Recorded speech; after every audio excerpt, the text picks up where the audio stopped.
pick it up on the Twitters. Good. I'll let you know when We're live.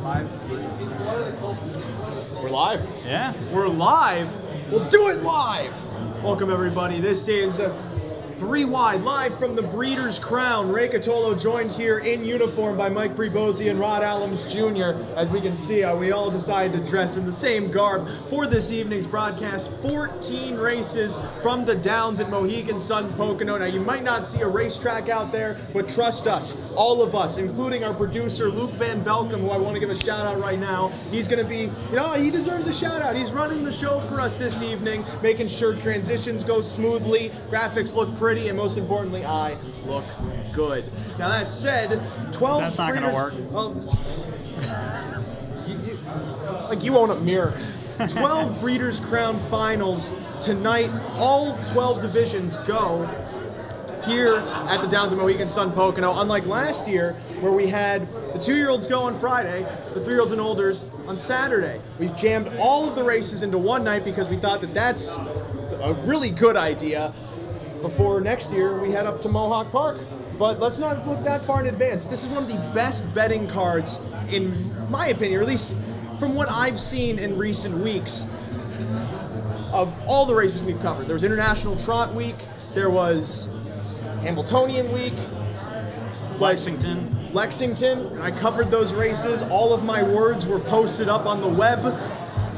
All of the races from the Red Mile.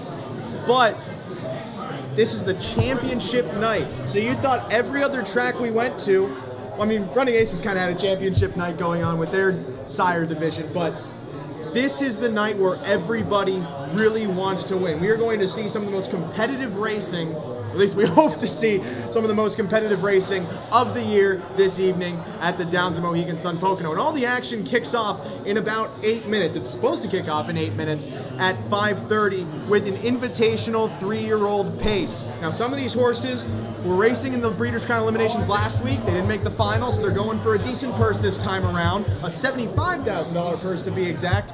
And let's just jump into it. So 9 horses going postward. Mike, all season long, you have been a fan of Stay Hungry. Now, he has post 9, albeit he's better than these horses on his best day. Does the post worry you at all? Oh, definitely worries me, especially in Pocono. This 5-inch track plays a lot like a half-mile track. The outside posts are extreme disadvantage. This horse doesn't necessarily like to leave, usually sits. It's going to end up probably having to follow cover, and I think that puts him up against it. A lot of speed inside of him. Didn't necessarily race that well last week. I really think he's up against it in this race. I also do want to point out below, you'll see, or you did see, the sponsors for this broadcast. Of course, a lot of money is necessary to help put these shows together to get men like Rod Allums Jr. out of the house and Mike Prebosi out of the house. I can walk, but it takes a long time. So we want to thank Team Allard, Renee Allard. We want to thank Paul Kelly Stable, and we want to thank Brian Brown. Without their contributions, we would not be able to put together a remotely coherent show like we will try to this evening. And of course, we will thank you through the night for all your contributions. At a certain point, get Renee Allard on too. He's got some horses in the Breeders' Crown finals. You were talking on Stay Hungry. Rod, back to this race. Stay Hungry, definitely the best horse, but sometimes we see the post really impacts. That's the end of the sentence. The post really impacts. Yeah, it does. The thing about Pocono is inside posts have a huge advantage, so you want to make sure if you're handicapping these, use the posts as part of your handicapping. The inside posts do have an advantage here. Early speed usually does. Sloppy track kind of changes that, but I agree. Stay Hungry is... he's in a tough spot here. He doesn't have a ton of gate speed. He's got enough, but he doesn't have a ton. So I don't think he makes the front here, which is going to be his downfall, I think. He might end up leaving and then end up first over again. So it's just a bad spot for him. I think Jimmy Freight is the horse that you need to have on your ticket here. He's the key horse in my opinion. And, the second choice here, I really like Slick Tony. He gets around the smaller tracks very well. He's been racing at the Meadowlands. I actually had him on top his last 2 starts at the Meadowlands. very nice colt. We'll see what he does against the top 3-year-olds. I really like the hand gestures you're making. It's much better than your statuesque pose that you have for every other show. That's what 6 hours of sleep can do, ladies and gentlemen. But Stay Hungry's never been one to race on the front at all. He's usually been better from off the pace. We saw him race last year in the Breeders' Crown. He won going from second over. North American Cup Elimination, he won going second over, if I'm not mistaken. That's usually been his game. You have to think, with the rain, the track does tend to favor closers. Even though last week on Saturday, there was a big downpour and then the front was doing very well. So this first race will be kind of a gauge for us to see which positions horses are favoring on this track, but without a doubt, Stay Hungry is a contender, as is Jimmy Freight. Stay Hungry currently on the board at 5-2. Jimmy Freight even money. Your horse Slick Tony 6-1. Does that dissuade you at all? Is this horse? I thought I expected you were expecting him to be a higher price. No, I expect him to take money. He deserves to take money. He's a very good colt. And anybody that's watched him at the Meadowlands knows that he can go with just about anybody, especially in just the 3-year-old division. He's been racing against older horses at the Meadowlands his last 2 starts. So for me, 6-1 is fair value. I think that's right where he's going to end up. The 12-1 morning line, I knew that was way overvalued. 6-1, I'm perfectly fine with. Mike, I want to talk to you about the betting in just a second. We want to say hello to some of the people watching the broadcast live right now from the Breeders' Crown. Hello to Diane Crossman, Tracy Allums. Sounds familiar. I am. Auntie Allums is watching. Russ Adams is telling you to bring multiple umbrellas, not just one. I don't think he brought an umbrella, so he's expecting you to somehow supply him. No one ever asks Mike for anything. I feel bad. I'm going to ask you for a bet in this race momentarily. But you're also, that was earlier in the day. But Mike, this race, Stay Hungry 2-1, Jimmy Freight's even money. There's a horse coming in off of a multiple race streak, the 6th Dor de Vie. Why is he 21-1? Because he's been racing a freehold against, New Jersey sired horses. Those are lesser than these. Even though this horse has made a lot of money in those races, this is a way different kettle of fish, I think, for this horse. And he's up against it just because these are some of the top horses in the division. Really, really tough to beat these horses, I think. Just a lot slower than these ones. And a horse I know you're a big fan of before, Trump That, currently a really nice price at 29-1. Are you thinking that maybe he's a win contender at that old odds? Maybe not a win contender, maybe an underneath contender, just because he switches to Burke, gets Gingras here. This horse is two starts ago. This horse raced very well at Woodbine from the 9-hole, blasted off. Then got stuck in the 8-hole against JM Jack of Hearts, who's been very good, has won a couple races in a row at Woodbine.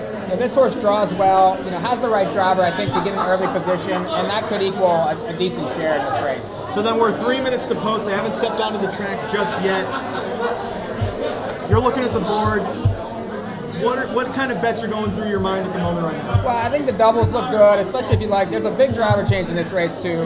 Scott Zeron's on Jimmy Freight here, so that could change his tactics a little bit. The doubles with the 7 aren't horrible. I like the 1 in the second leg of the double.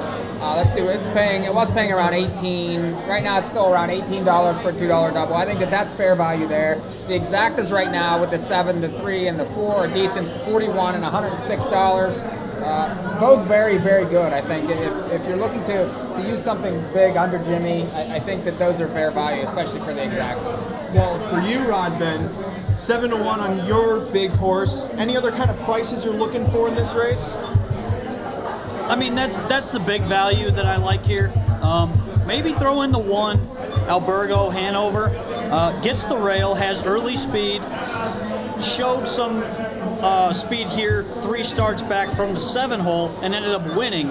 I see no reason why this horse can't hit the ticket somewhere. He's got an inside post. He's going to be up close. And if he can get the right trip against these horses, I see him right there at the wire. Well, we hear our boy James Witherite bringing the horses onto the track for this first race. One thing we're going to be trying to do this evening is going out, providing a somewhat signal. Can we call it a signal? Yeah. We're going to have our boy Rodney holding a camera so you can see the race as it's happening, and I will be calling the race outside. and we'll be going outside at some point as they're on the track before the race goes. Did that make sense? This is an unprecedented presentation. We'll let him talk. They're post parading. Give me a microphone. I gave Luke a microphone. Luke is not on the camera, but he's right next to me. We gave him a microphone just for that reason, because we know he can talk trash with us. I also want to make note that we are kind of outside the casino area, and so far the most played machine is the ATM. They're coming on, they're already on the track. It makes the same noises as a slot machine, but they're on the track right now. A while back, Decoy seemed like a horse that could compete at this like B-tier level of stakes horses. And I'm seeing on the board he's 30-1 with the moisture on the track. If we're assuming closers, why does this horse not have a chance? I don't think he's not without a chance to hit the board. I mean, he had terrible post, at Lexington. No chance in that race. Then popped at Yonkers against Older. Kicked home 27-3 there. Then last time had another outside post and just, ended up 5th. Just missed the final there. Draws inside here. He's a price, and depending on if they mix it up from the outside post, then he has a chance to kick late, maybe get a piece of it. He's 30-1. Hello out there also to Chris Daly, Leighton Worthy watching. We will do it live. This is not Luke, do you want to get a little live graphic up on top? Just write the word live so people know we're live. Fantastic. Thank you very much. Albert Fiorita's watching from the Hold the Line stable. How's it going out there? Lots more people around the world. Not on the world, because the world is round. No flat earthers allowed on this show. I'm making that's my one assertion for the night. We can all agree on that rule. Yeah. If you think the earth is flat, I will show you a map and you'll say, see, it's flat, and then I'll realize I might be wrong. We should have just rolled it like this. Why don't they make maps round? That's called a globe. Decoy to me seems like a bit of an interesting price in this race, just from his preferred racing style and how the track goes. He also just draws well enough where if he just gets the trip, he might be able to work out some kind of minor position, and if not, maybe even a win. But of course, he's up against Stay Hungry. Stay Hungry is Stay Hungry. He's earned over $1.2 million. He's in against Jimmy Freight. He's approaching $1 million in earnings. I also want to make a note, we're hoping to get Adriano Sorella on the show after this race, so that might be right after this race or race 16. We don't know when he might show up, but Adriano Sorella, the owner of the 7 Jimmy Freight, who's currently on the board at even money. We've got all kinds of guests planned for the night. Tons of guests. We've got Mike Carter. We've got Jessica Otten. We've got Anthony McDonald, Adriano Sorella, Garnett Barnsdale, etc. Etc. is my favorite. I can't wait to have them on. It's been so long since I've talked with them. That one boy band, etc. The one of all the 4 boys that were living in the sink. Yes. Yes, that one. No, not those boys in the back streets. Exactas with the 7 right now are fairly decent. If you're interested with the 7 on top. With the 7 on top, they're all right. Yes. Well, which ones are you looking at, for instance? 7.2 is 71, 7.3 is 33, 7.4 was around 100. It just flipped on me. Well, the around 100 part is the most intriguing. I thought I saw Jerry Seinfeld walking by, but every man in a dress shirt and a sports coat looks like Jerry Seinfeld to me. Impertinent information. It looks like we have maybe 2 minutes to post. They're still kind of scoring down by us. Hello to Mr. James Witherite as he walks by. James, can you blow us a note quickly? Always.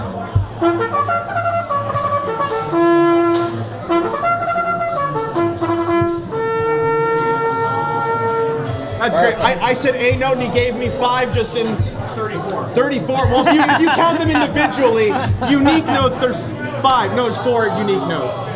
Because it's octaves. Yes. Perfect. I've played a trombone before. Almost the same. James Witherite will, unless you want to stop by, you have a horse in this race? No, I don't. We've got 0 minutes. All right, well, we'll catch you at some point. I wasn't one of the dozen to handicap the card, but lots of opinions. Neither were we. We wish everybody well on this Saturday. We wish you the best, because you're out there bracing the weather. It could be worse. That's true, your trumpet could rust. Yeah, better go wipe that down. James Witherite, ladies and gentlemen. as where are we at right now with this race there? We've got about a minute I and a would say half or it's probably so. time for you guys to roll. All right, We've got our own live feed for you guys coming up here very, very shortly. Ray and I are taking off. You're going to hear the call, and for the first time in a while, video. Video. It could be better, but it's something. Is it your program, Ray? Yep. They're going. Better hurry, boys.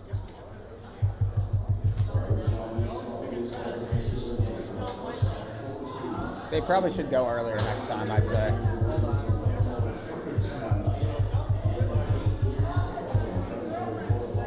Just me on camera. The race is already going.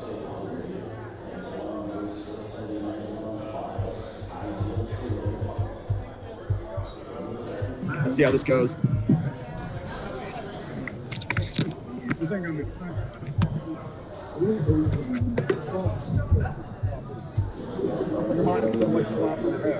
Full field of 9 in motion and into the backstretch. They're approaching the start. This opener on Breeders' Crown Weekend. Evening. They're off and pacing. Leaving out from the outside goes Hitman Hill from the center to Trump That. Shows speed as they move on towards that first turn. Trump That gets away to the rail with Albergo Hanover tucking in behind. In between horses then comes Thor DeVee, and widest of all, Hitman Hill as they move towards that opening corner. Hitman Hill 3 wide trying to take the front from in between horses. Thor DeVee. Trump That back away third as they go on to that opening quarter, with Hitman Hill now clearing control in 26 3/5 into the lane first time, with George Napolitano and Hitman Hill leading the way here at odds of 25-1. Outside though, Stay Hungry clears control away third. Jimmy Freight fourth comes Trump That. Fifth moving to the outside, Thor DeVee ahead of Albergo Hanover sixth. Decoy back seventh, with to the inside Slick Tony as they move on to that half-mile station. Leading the way now, Stay Hungry outside and moving. Jimmy Freight up towards second through a 55-second half mile. Locked in. Hitman Hill third. Outside and moving second over comes Thor DeVee as they move on to the 3/4 pole. Shuffled back Trump That. Third up in that flow. Albergo Hanover as Stay Hungry matches strides to the inside with Jimmy Freight. Jimmy Freight applying the pressure, moving towards that far turn. Second over, then Thor DeVee. He's now up to be third as they come on past 3/4. Stay Hungry with the advantage in 1:23-3, 28-3 the third quarter. Jimmy Freight, though, is now edging towards the lead as they come to the top of the stretch. Odds on favorite. Jimmy Freight leads here by about a length from Stay Hungry, dropping back to the inside. Thor DeVee kicks off cover as they turn for home. It's Jimmy Freight to catch. Stay Hungry faltering. Thor DeVee trying to take second, but Jimmy Freight's extending, and it's Jimmy Freight with a wall behind him. He wins here by 2.5 in the end on the opener. Second, then a tight photo between Ideal Feeling and Decoy in 1:51-4.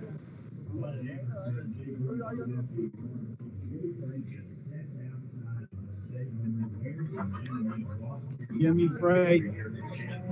Jimmy Freight. I need binoculars. I can't see that backstretch at all. Oh. There's a pool.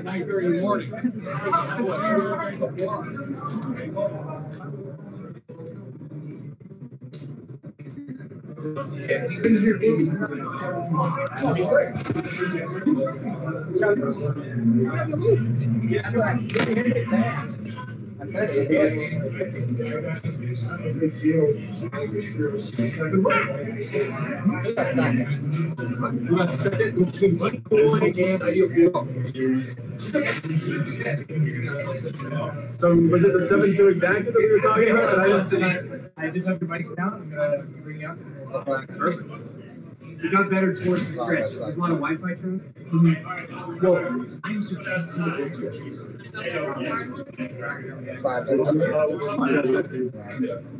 We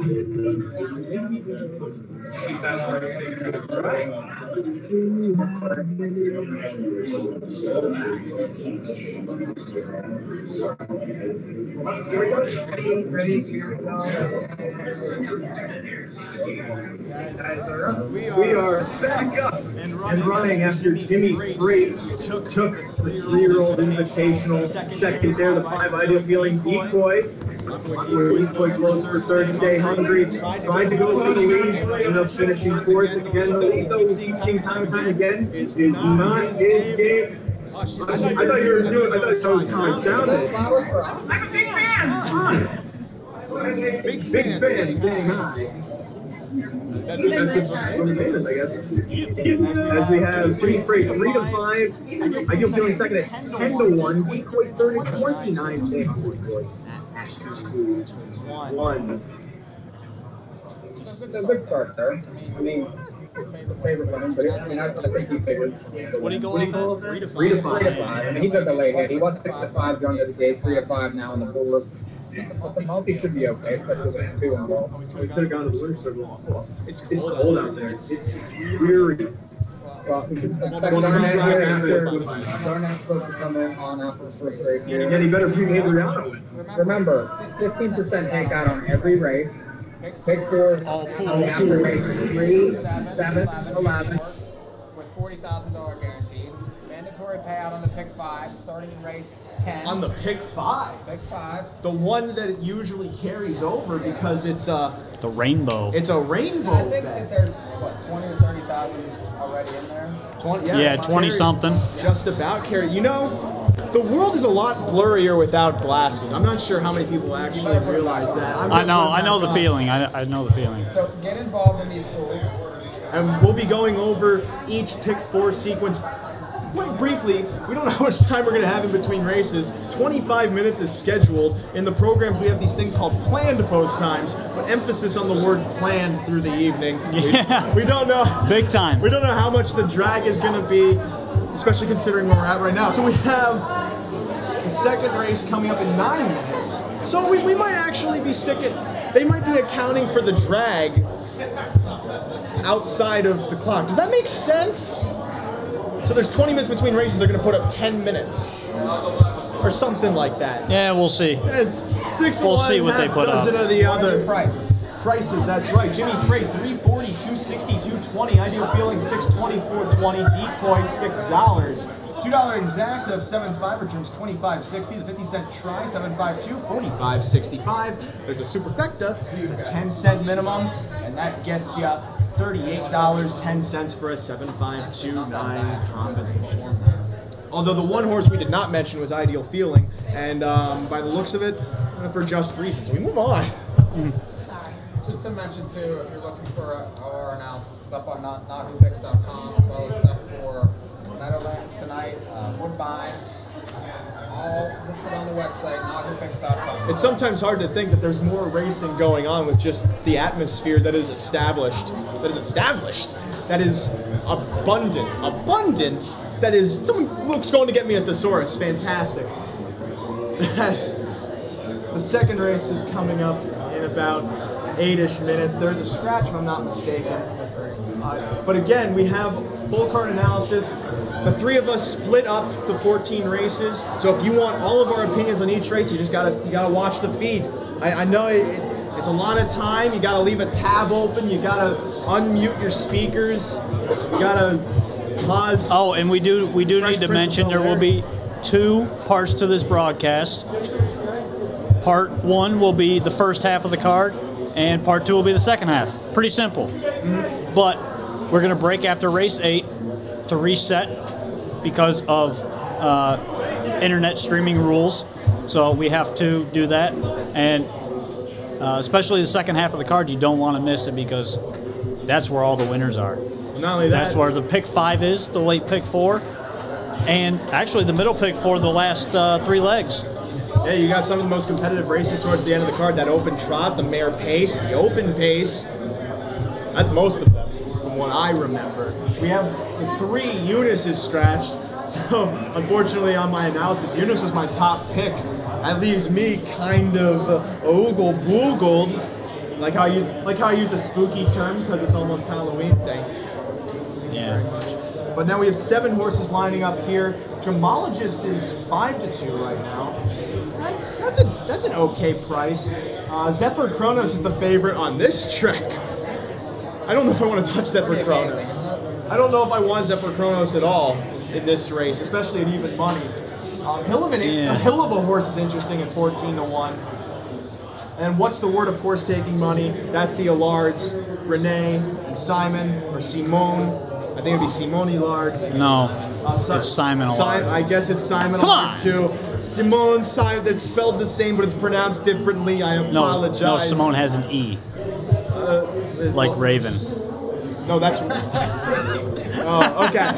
I get what you're saying now. But we saw Stay Hungry kind of struggle on the lead. We saw Jimmy Freight do well, challenging the lead. Okay, well, you know. And Gemologist, this is the point I'm going to get to. Gemologist, I think, guns.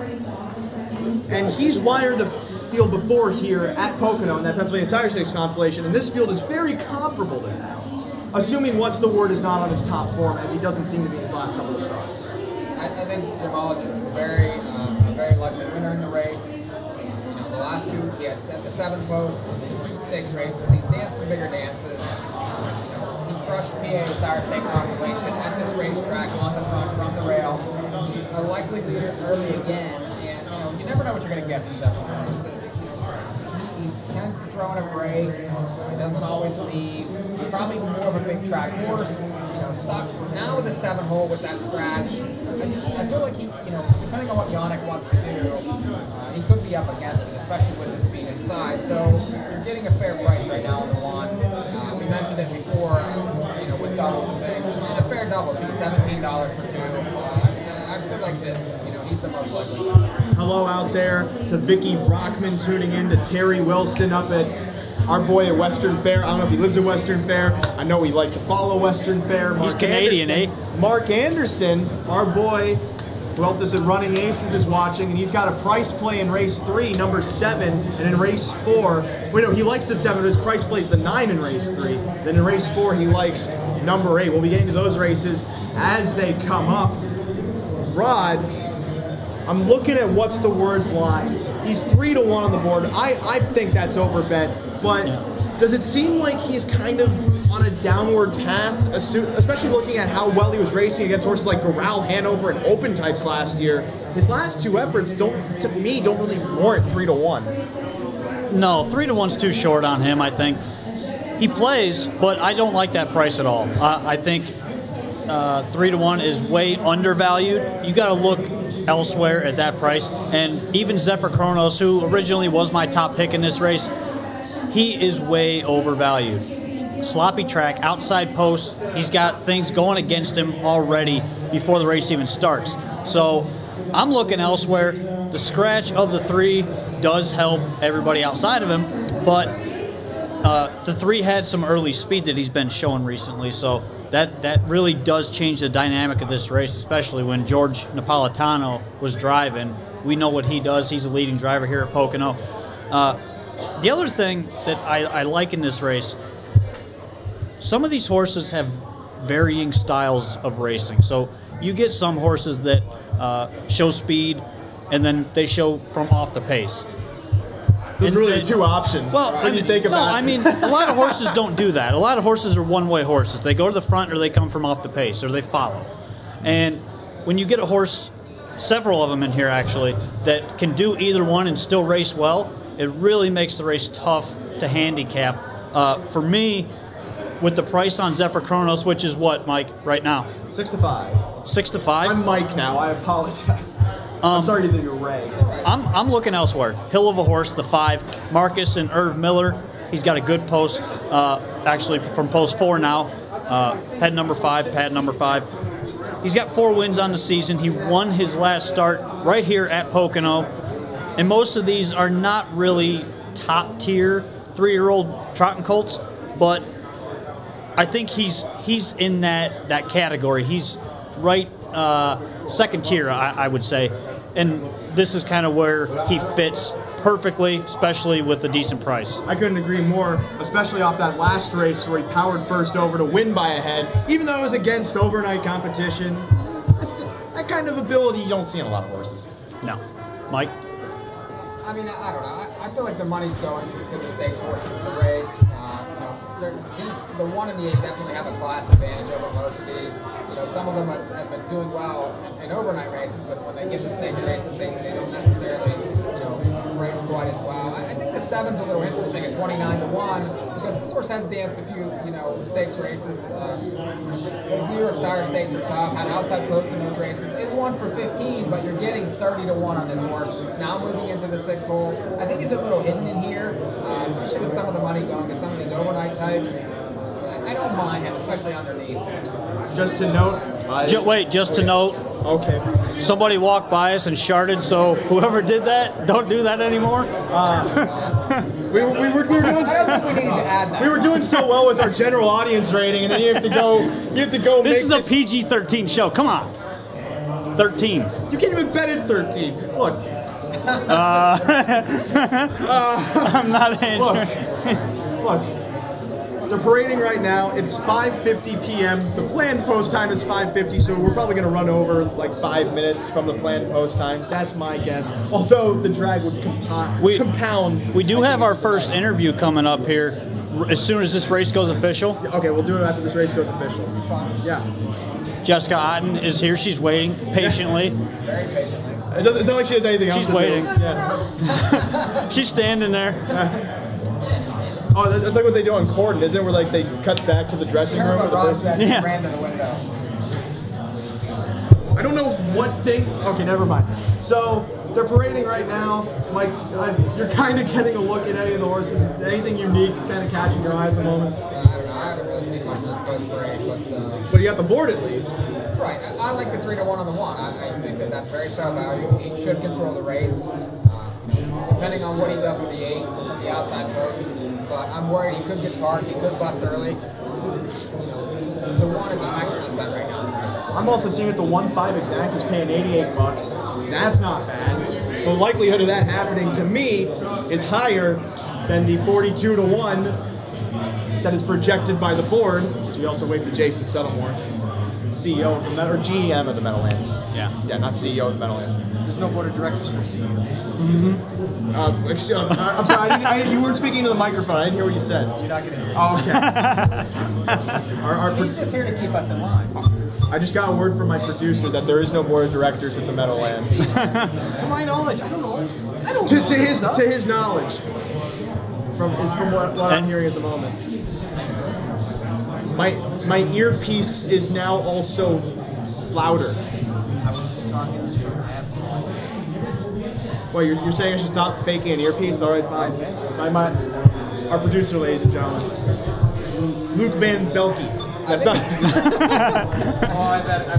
The fact that we actually have a producer currently is like a giant upgrade. Yeah, I don't have to do it. It's awesome. And here's the champion himself. There he is. He is a champ. Yeah. Yeah. We're on air right now. Oh, hi. You swinging back by? Oh, we'll reach over. I'll come back after. Oh, okay. All right. Yeah, he's going to cash his check right now.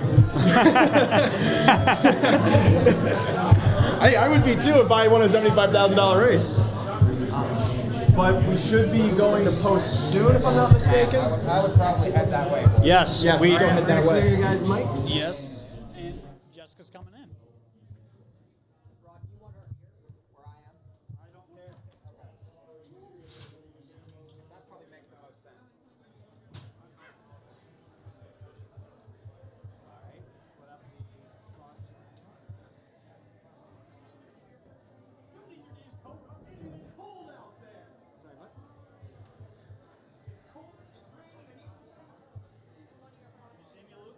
Yep, hold on. Sexy am I right now? Okay, wait, I'm going to put you live.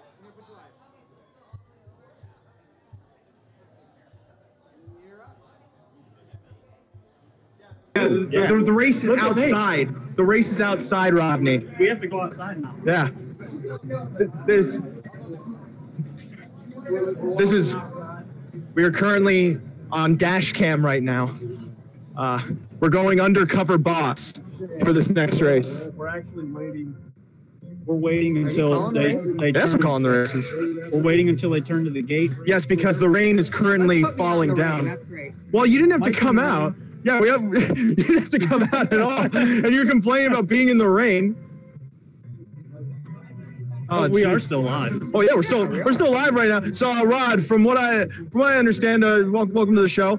You run a podcast that I'm not. Well, no, you don't run it. You're kind of the do stuff with you're a manager on it. One of three from what I understand. And I have to ask, why were you such an awful driver? Wow. Don't know. That's brutal. Fair. This year. Yeah. They're going to the gate. All right, they're going towards the gate for this second race. Oh, you're not going to go out? Yeah, we're going. Yeah, we're going out. Okay, fine.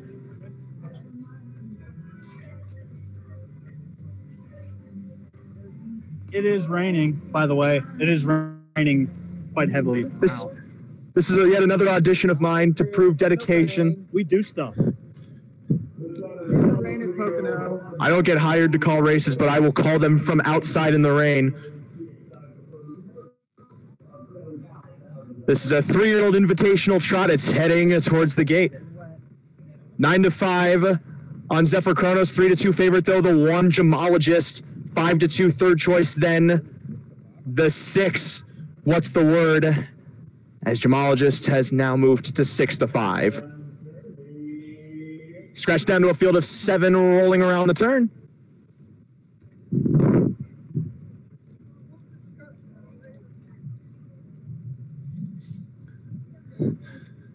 Second race field moves into the backstretch. They're in motion behind the gate, and they're approaching the start. They're off and trotting. What's the word? Tries to show speed to the outside with Gemologist leaving out towards the inside. X-Arch leaves out 2 towards the center. It's going to be X-Arch taking the lead moving into the first turn. Gemologist is away second with What's the Word parked out to that opening quarter. Dropping back then comes Nice and Shiny Oz. Off stride goes What's the Word to the opening quarter. Rather, Zephyr Chronos. So What's the Word is moving up to clear the lead from X-Arch away now in the pocket. Gemologist is third through a 27-2 opening quarter, so it's the Alards leading the way here. What's the Word sent off at 4-1 in front by a length and a half. Second then is X-Arch. Third, Gemologist moving to the half mile. Nice and Shiny Oz in fourth. Hill of a Horseback fifth, then ahead of Cruising in Style sixth. Zephyr Chronos about 7 lengths away from the back of the pack as he tries to catch up moving to that clubhouse turn. Chasing What's the Word as X-Arch still sits the pocket. Gemologist in third as Hill of a Horse moves first over, supplying cover to Cruising in Style through a 56 and 4 half, 29-2 that second quarter into the backstretch. What's the Word? Still in front here by a length and a half. X-Arch locked in as Hill of a Horse moves up to be third, 2.5 lengths off the lead, locking in Gemologist to the 3 quarters. Then it's back to Nice and Shiny Oz, gapping about 2.5 to his outside, Cruising in Style. Still a long way to go for Zephyr Chronos, trailing the field as they move towards 3 quarters. It's What's the Word? X-Arch still in the pocket. Gemologist now trying to make his move. 3 quarters in 1:25, 28 and 1 that third quarter, but What's the Word is gaining separation to the top of the stretch. Margin widening here to about 2.5 from X-Arch in second. Gemologist 3.5 back in third as they turn for home. What's the Word? And Simon Allard in front by 2.5. X-Arch is giving pursuit with Gemologist trying to take second, but What's the Word coming down to the line. He's cruising away. What's the Word at 4-1. X-Arch second from Gemologist. Nice and Shiny Oz fourth. Then we see Cruising in Style, Hill of a Horse, and Zephyr Chronos. What a champ. He's going to finish last, but finish the race.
line up, and you're live.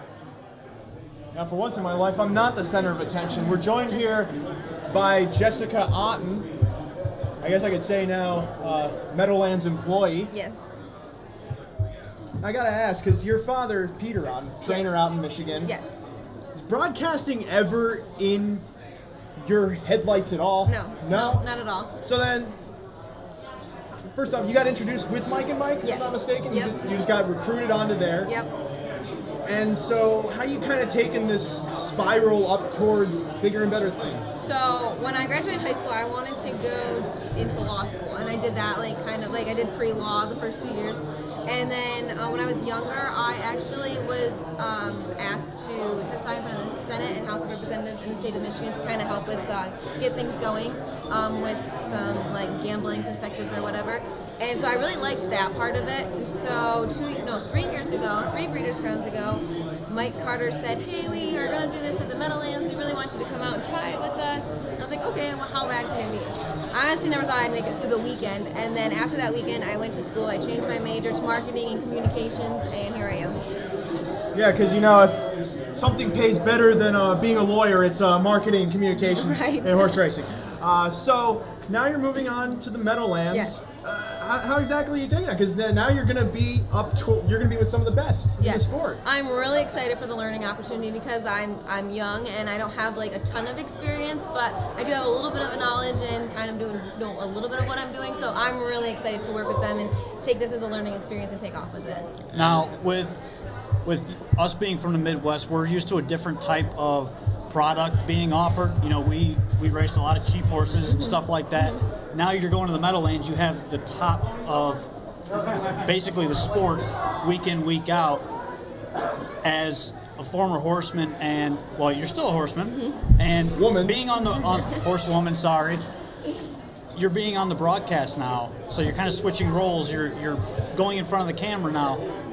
What do you find is going to be the hardest thing to adjust to as far as the racing product? It won't be too hard adjusting to the racing product just because the last 2 years I've been able to go to all the Grand Circuit races pretty much, and in the summertime I live at Hoosier Park, so I'm able to kind of see the Grand Circuit races there as well. The hardest adaptation is going to be being on camera, totally 100%, because post-time with Mike and Mike is all radio. You can't see my facial expressions or anything, so it's going to be the biggest adaptation. Well, here's the start right here. Right, exactly. You're on camera. As someone who made the transition from radio to video, people are going to hate you. Oh gosh. You'll do a better job than I would, because at least right now. No, but definitely congratulations. Thank you. On the position. Thank you. It's definitely. Do you have any other aspirations in the business? Because once you reach that you can't really see what you're at right now is the peak. Right. Because you're so young, Right. it almost kind of defeats the purpose of living the rest of your life. Right. So, is there any kind of long-term goal for you from this position, maybe? In the business? Not yet. I'm always that person that needs a plan. And then this popped up and it totally took me by surprise. And I just hope to move forward and just gain more experience. You agreed to it, right? They didn't just say you were hired. Oh yeah, no, okay, good. yeah, Right. no. There was an interview and all that stuff. So yeah, I'm really excited, and you never know what's gonna happen after this. So. Any other questions, Rod, that you have? I don't think so. Jessica, thanks for coming on. Thanks for you were on having at me. Lexington Yes, too, yes. and we appreciate you coming on, Thank taking you. the time for us. And I will see you in a couple hours down on Post Time with Mike and Yes, Mike. awesome. Thanks for having me, guys. Good job here. Thank you, Jessica. Thank you. We're going to take a break and come back with Garnett and Ace Barnsdale. Why not?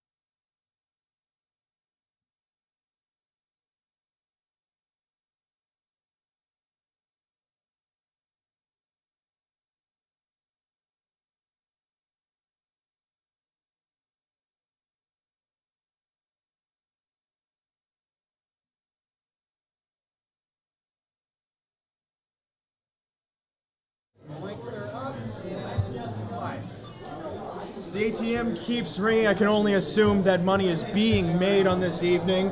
Two people that I know can make money, Garnett and Ace Barnsdale. I never asked you, why is your name Ace? I really have no idea. Okay, good. I believe I used it on myself once, and people just started using it. He made a Facebook account, and he said, I think I'll put a nickname as Ace. Everybody calls him that now. That was about 6 or 7 years ago. The name on the Facebook came after the nickname started. Oh, okay. What do I know? And you're an awful poker player too, from what I hear. But I disagree. You were in the winner's circle a couple races ago for Jimmy Frey. Your buddy Adriano Sorella won the race. Yeah. You get a kickback, right? For being in the fan club. Yeah, I get the odd steak dinner and stuff, and free flight to races. So, being in the fan club doesn't hurt for sure. I'm definitely going to ask for an application later when he comes by. There you go. But first 2 races, have you bet anything at all so far? I actually bet a couple of doubles off Jimmy. I didn't use the 6. He did. So he's ahead some dough. But I used the 1 and 2 in the second race. I thought the 8 might run, and when he did, I thought I might cash, but that didn't work out. Well, you've also, I assume, looked at the rest of the card because you're going to be going live on Post Time with Mike and Mike later this evening. Correct. As their handicapper, I take it. Well, I guess. If that's what you can call it. The term is being used loosely. Hey, go walk home, kid. What's Ace doing then? Is he just the wandering handicapper? He's kind of the water boy. He goes and gets us stuff, and I am the official lackey. I'm the official lackey. Now, Garnsdale, you can attest that I am a man who can build a brand. Yes, you are. You can agree to that. Apparently, you're also a man who can eat a lot of garlic today. You can agree to that. Somebody get this guy tic-tac. Who let him talk? Who are letting half of these people talk? Is this your business card? Oh. I will take one of these. You might excel. I'm actually not any more interviews if Ray doesn't get going. I'm not certified. I can do PowerPoint. You may not. But Ray's now in the business of stealing stuff.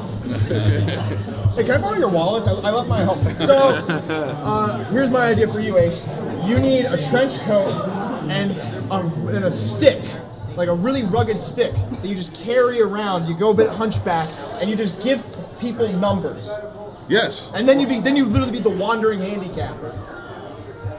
Now, It's a great idea. That seems a little creepy, Ray. Walk up to an unsuspecting track patron and hand them a slip of paper. I don't think they're going to react very well. Creepy Ray's a good nickname. Since when were you our president? Thank you, Ace. We appreciate the new nickname. I'm not saying it from experience or having tested it at all. I'm giving you purely fresh ideas. So you guys got to go because I know you also got to come for DRF harness. That's right. Best bets of the night for you two in these crown races. Woodside Charm for me. You know what? Give me a better best bet than an obvious. All right, you know what? horse. Let's go with. I'll give you my best bet right now. As an example. All right, Air Force Hanover at 6 to 1 in the morning line. Wow. Thank you, Lux. What? Air Force Hanover. Air Force Hanover, the 2 o'clock pace. Yes, sir. All right, Ace. It already went by Jimmy Freight. I don't have a pick in the crown races. Then what are you here for? It's the official lackey. That's right. That's right. Good point. Oh, You know what? I'll go with Cruzado de la Noche in the open trot. Yes, you're going with Night at the Sandwich. Thank you, Ace. I think that's what it translates to. Garnett and Ace Barnsdale. We're going to take a timeout and come back with more 3 Wide.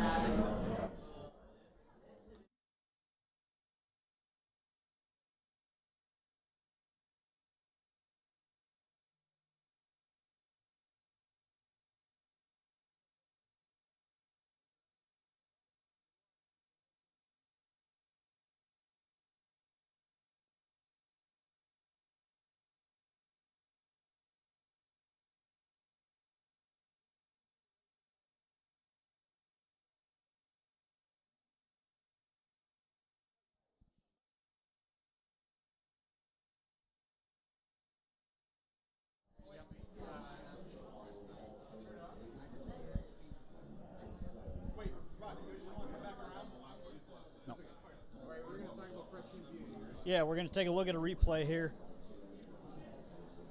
from last week. Prescient Beauty, she's highlighted here, sitting last at the half, a slow pace.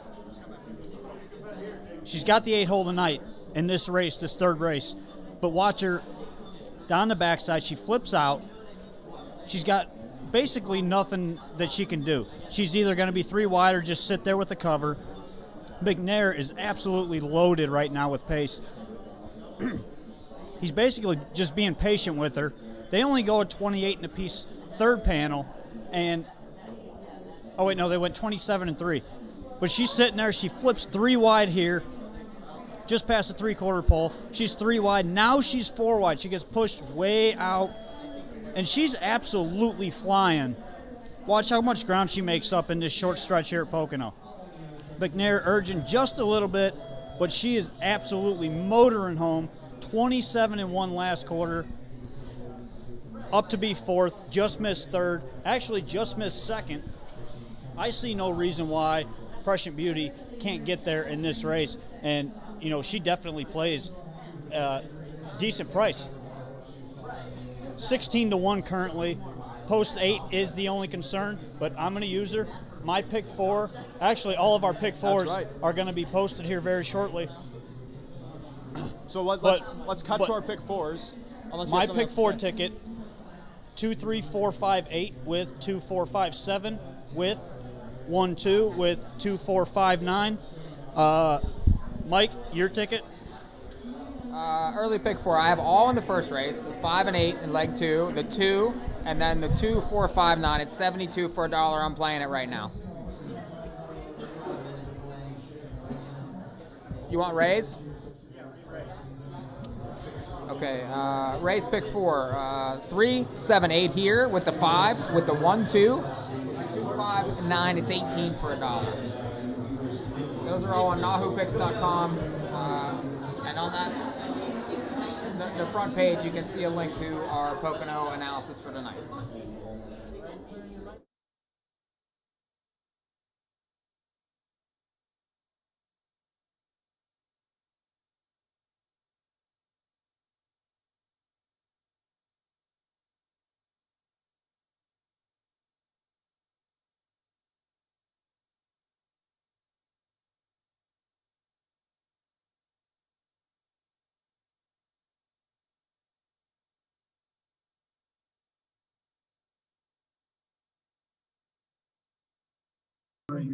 I know.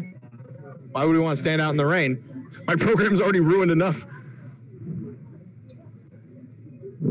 You have your pick 4 ticket, right? I do have my pick 4 ticket. 3, 7, 8 with 5 with 1, 2 with 2, 5, 9, $18 for $1. Cheapy. Hey, you gotta spend no money to make money. That's what I say. Yeah, it doesn't work that way. It does if you win. So let's at least move closer to where we're supposed to be. Our producer's coming with us right now. We're live on the air, I assume. Okay, he's coming out here to affirm that we are live. I want to look at the board also, if I can, while we're getting out here. Oh, and there's also Bill O'Donnell. Let's see, looking here. Even money on Warwi U-Boot. U-Boot? U-Boot. You what? U-Boot. That's a little over bet, but I mean, she placed in 48. I'd expect that. Saint somewhere, let's see, 15 to 1. Okay. Prescient Beauty is 16 to 1. Zero Tolerance is taking money at 6 to 1, of course. Zero Tolerance to me makes a lot of sense in this spot. Are you guys talking smack? Are you guys going to push me over the railing? Don't do that. It's a long fall. Oh, man. But I'm also, we got probably maybe another minute or so because the horses are circling around, getting ready to go into position. How many other race callers go out in the rain? That's my question. None. I'm not really doing it by choice, it's by force. As I'm trying to think of what I would do on this betting board right now. Because 6 to 1 on Zero Tolerance is a good price. Right, Ron? 6 to 1, yeah, that's definite value there. I agree with that. Prescient Beauty is currently 13 to 1, which is also a good price. But again, we're going to get a better idea of how this track is playing because the rain is still coming down. What's the word? One on the lead in that last race. No one was coming from behind. But then again, that was not really a come from behind field, so it's tough to really gauge. We're going to get a better idea after this race. And I'm going to say Zero Tolerance 6 at 7 to 1 now. Definitely Zero Tolerance would be my play in this race. Prescient Beauty definitely a contender underneath. Tall Drink Hanover also, if she works out the trip, definitely should be up there as well. If you don't want to take a risk on zero tolerance because of the post. Tall drink Hanover definitely should be forwardly placed and is raced well off a pocket trip. We're going to head out for this race. Shout out to Bill O'Donnell. What's up, Billy?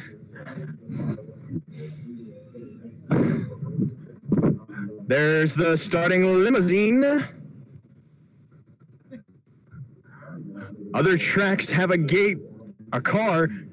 This has a limo. I feel like a limo would be the hardest vehicle to steal. All right. The field moving towards the gate. Even money favorite, the 4, Warwick Butte. Second choice, then at 2-1. The 3, Tall Drink Hanover. Zero Tolerance, the third choice at 6-1. Full field of 9. Moving around the clubhouse turn. In line, in behind, now into the back stretches of the Breeders' Crown 2-year-old filly Pace, and it's approaching the start. Often pacing. Treacherous Rain tried to show speed to the outside, leaving out 2 comes Beauty on the Beach, and from the center, Warwick Butte. As they move on towards that first turn, Warwick Butte and Gingras trying to take control with Treacherous Rain to the outside, leaving out into second. Inside comes Beauty on the Beach as they come onto that opening quarter. Zero Tolerance creeping into contention, now to be third, with Saint Somewhere tucking in behind them, 5th going to that first quarter. It is Warwick Butte leading the way in 26-2 as they come by the stance first time. That is actually Queen of the Pride. My apologies. This is hard without binoculars. Outside, Zero Tolerance now brushes to the top. Here comes a move from Saint Somewhere now to take control, carrying her stablemate. Warwick Butte into contention now to be second as they move towards that clubhouse turn. Zero Tolerance shuffled to third as they go onto that half-mile station. Saint Somewhere is in control, second up in that flow, gapping cover a touch. Prescient Beauty now to be 4th, shuffled back to 5th, Queen of the Pride as they go past the half in 54-2. 28 seconds that second quarter. The world champion Warwick Butte leads into the backstretch now. The margin 2 lengths over Saint Somewhere, chasing in second. Zero Tolerance matches strides with Prescient Beauty left uncovered to the outside, now up into third, shuffled back still Queen of the Pride as they go on towards 3/4. Warwick Butte still the one to catch. Prescient Beauty trying to reel her into the outside. Now second, Saint Somewhere battles back to the inside as they pass 3/4 in 1:22-4, 28-2 the third quarter. Warwick Butte remains 2 lengths in front, but Prescient Beauty's drawn closer. Saint Somewhere dropping back and locked in behind them. Zero Tolerance to the outside. Tall Drink over there to the stretch. Warwick Butte in front, ducking and coming back out for more Prescient Beauty, but Warwick Butte is extending. Zero Tolerance to the inside second. Warwick Butte needing the line. Zero Tolerance lunging late. Warwick Butte holds on in the 2-year-old filly Pace. Zero Tolerance second. Prescient Beauty third. From on the outside, Beauty on the Beach rallying for 4th. 1:52-3. It was Warwick Butte.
live. Back with more 3 wide.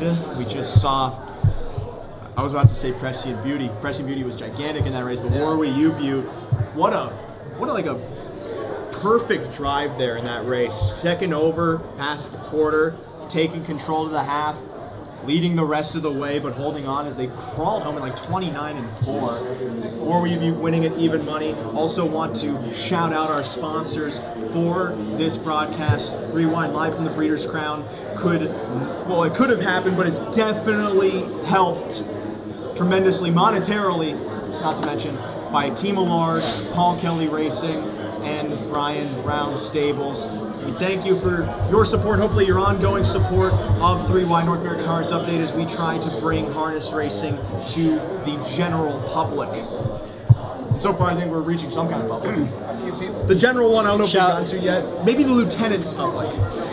Well, shout out to one of the people watching, Ken Serpenning, who we did a broadcast with at the Red Mile a few weeks ago from Harness Racing Replays. Giving a shout out to him. No, Ken, the weather is much worse than it was at Lexington. It is terrible here. I'd rather sit in that heat again and get sunburned. Wait, no, what's wrong? What's wrong with what's going on outside right now? It's a brisk 20 degrees. There's a nice little drizzle out. What's wrong with that? Yeah, it's terrible. That's rain. Yeah, it's raining. Oh, you clearly worn out. You don't know what rain is then. I do. I know what Things rain have is. happened. It's Dustin Hoffman. Right, James Witherite? That's right, James Witherite. As we are getting ready for the next Breeders' Crown final. The Warwi Ubu, we're going to get prices too. We also didn't give prices for the second race. We might as well do that while we were here because we had Jessica Otten stop by and Garnett Barnsdale, Jessica Otten now, the paddock reporter at the Meadowlands Racetrack, Garnett Barnsdale for DRF Harness. Their Mohawk guy. This, by the way, this is the 1-year anniversary of our first live video show. Oh, yes, so, that's right. Since then, tons of viewers. We appreciate everybody watching. Lots has changed. Lots. Thousands of viewers on the website. Lots of stuff has Tens changed. of thousands. Rod now has 6 kids. Since don't. the last show. I don't. Well, I mean, you talk a big game. I figured it had a product. One is good for me. We have payoffs from the second race and from the third race, but from the second race, What's the Word went wire to wire for Renee Allard and Simon Allard, returned $10 even to win, $5 to place, $360 to show. X-Sarge finished second, riding the pocket to pay $12.20 and $4.40. Jamal just right behind them, third, paying $2.60 to show. $2 double, Jimmy Freight to What's the Word, 7-6 combination, $22.20. $2 exactive, 6-4, 102 even. Then the 10-cent superfecta, 6-4, 1-2, $115.07, a $60.80 return on the 50-cent try. From the last race, Warwi Ubu, even money favorite, pays $4 to win, $3 to place, $2.40 to show. Zero Tolerance coming up the inside late to take second, $6.20, $4. Then Prescient Beauty first over for most of the way on that second circuit, $6.40. $2 exacta, 4.7, $19.80. 50-cent trifecta, 4.78, $57.20. 10-cent superfecta with Beauty on the Beach sneaking up for fourth, $56.13 for a 4.781 combination. Combo. The front end has played fairly well in the last couple of races. Yeah. They were coming. They were coming from the end to the end. It's true. They got down there in time for those fillies. They were cooking on the front end, so you kind of expected the front end to fall down there, and they just did not. They kept going. Prescient Beauty, huge, 13-1, finished third, raced very, very well, parked the whole way. When we were out there, I was touting Zero Tolerance, 6-1, almost got there. Almost. We were right on with that race. Shout out to Scott Schultz watching currently, giving us a thumbs up. Hopefully he has another thumb to give. 2 thumbs up is the best rating we can get, I think. Do the left hand now, Scott. That is the left hand. Hey guys, are there any harness tracks open all year? Thanks, great show. A lot of harness tracks. Meadows is open all year. The Meadows out in Washington, PA. We were there earlier this year for the Adios. I think Northfield is also. Northfield is usually racing all year. Mohawk. Yonkers is usually racing all year. They take like 4 weeks off, I think, combined the entire year. Yeah. Mohawk moving to year-round racing as well. At one track, Woodbine Mohawk Park. Flamborough basically goes all year round, like 2 that months. circuit does, because Flamborough shifts to Grand River, shifts to Georgian and Grand River, yada, yada, yada. When's Etc. coming on? I still have I don't know. We got to find Etc. I want to find Etc. Etc. somewhere around here. Maybe he's out dancing somewhere. He got some money for us. So that was the 2-year-old Philly Pace. The 2-year-old Colt Trot is the next event on this evening. It's coming up in 10 minutes. Gimpanzee. Don't know where the name came from, but I appreciate the effort. On the board at 1 to 5. Came in from the New York Shire Stakes. Undefeated in 8 starts. We all watched his elimination. I mean, I know, Rod, you like some other horses, but Gimpanzee, you have to admit, is the one to beat. Yeah, I mean, he's extremely sharp. 8 for 8. The only time he actually got beat was in the qualifier, so that doesn't count. So might as well. I mean, this horse is as sharp as any horse racing tonight, if not the sharpest horse. He's just been phenomenal. I can't fault him in any way, but I do have a long shot that I like in this race, which I'll get to in a couple minutes, but Gimpanzee, definitely the horse to beat here. Chin Chin Hall had some sneaky late go last week, and if you watch that replay, you'll see what I'm talking about there. Don't throw that horse out in any of your tickets. I like that your program is dry in comparison to my monsoon that I'm reading from right now. Chin Chin Hall has had sneaky speed all year. He made his second start career over at Lexington. I know because I was covering that night, and I had to mention that it was his second start career.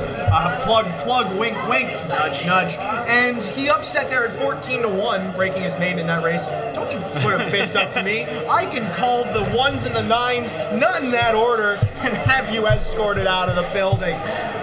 No, you can't. Chin Chin Hall draws inside, though.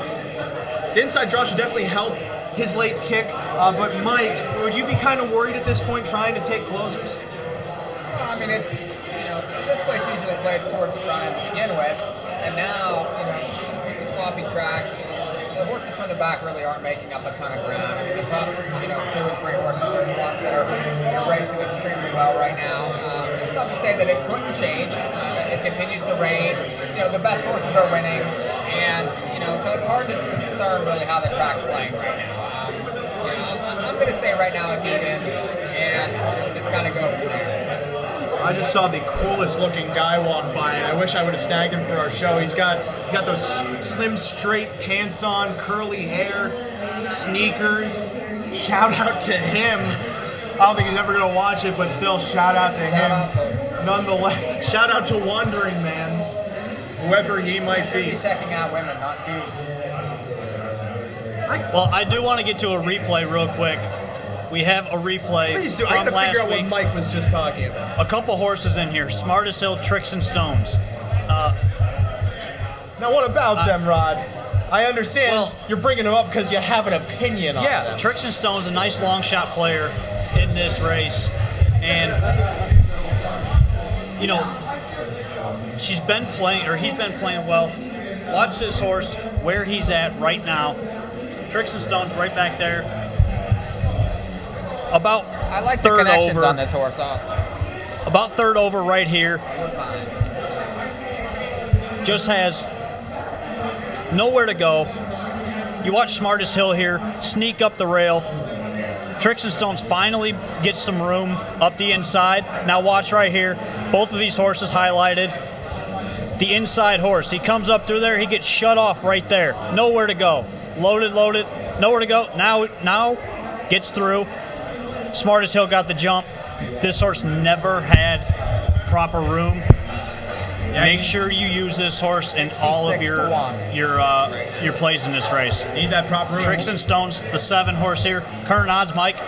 66-1 right now. 66-1. That's the long shot of the night right there. Of the night.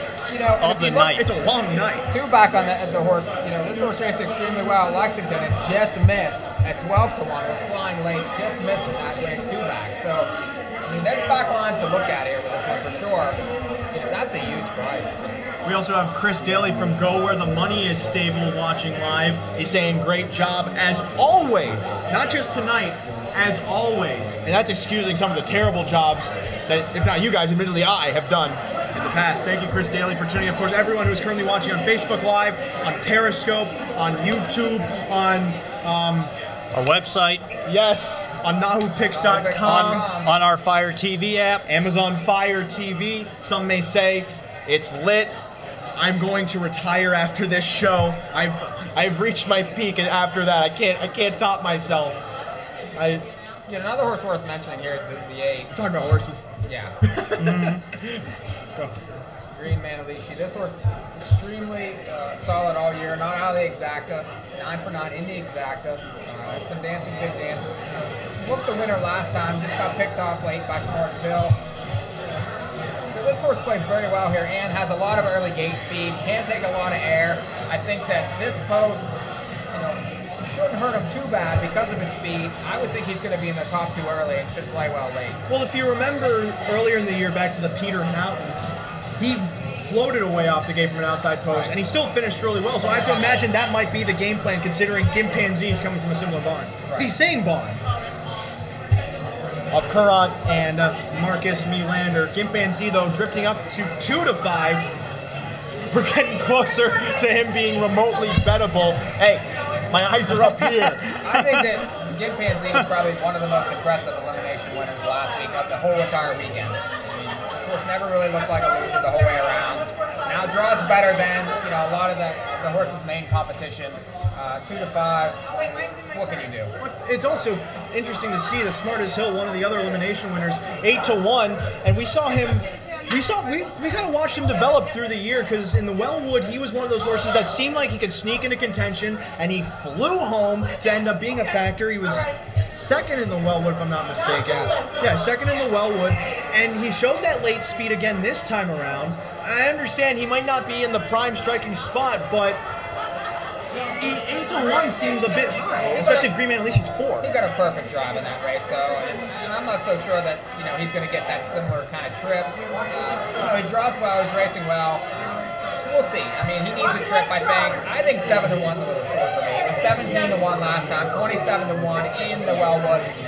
You're getting a lot less than you had bet on this horse. He's just okay for me. It's not just the Goodwood, it's the Wellwood. They're on the track right now for the 4th race, the 2-year-old colt trot, where Gimpanzee is currently on the board at 1-2, and someone's got some squeaky sneakers. Oh, 1-2. That's a little bit short. A little bit short. I mean, deserving favorite. It's not that tall. No doubt a deserving favorite, but at the same time, you have to take into account that 1-2 on a sloppy track for a 2-year-old trotter. That is tough. I mean, I wouldn't play that at all. At 1-2, no chance. You wouldn't play that with Ray's money. No, especially with my money. Chin Hall is Ray, 11 give me some money. You already gave the barista a 20-cent tip I did not agree to. Chin Hall. What kind of odds we got on Chin Hall? 10-1.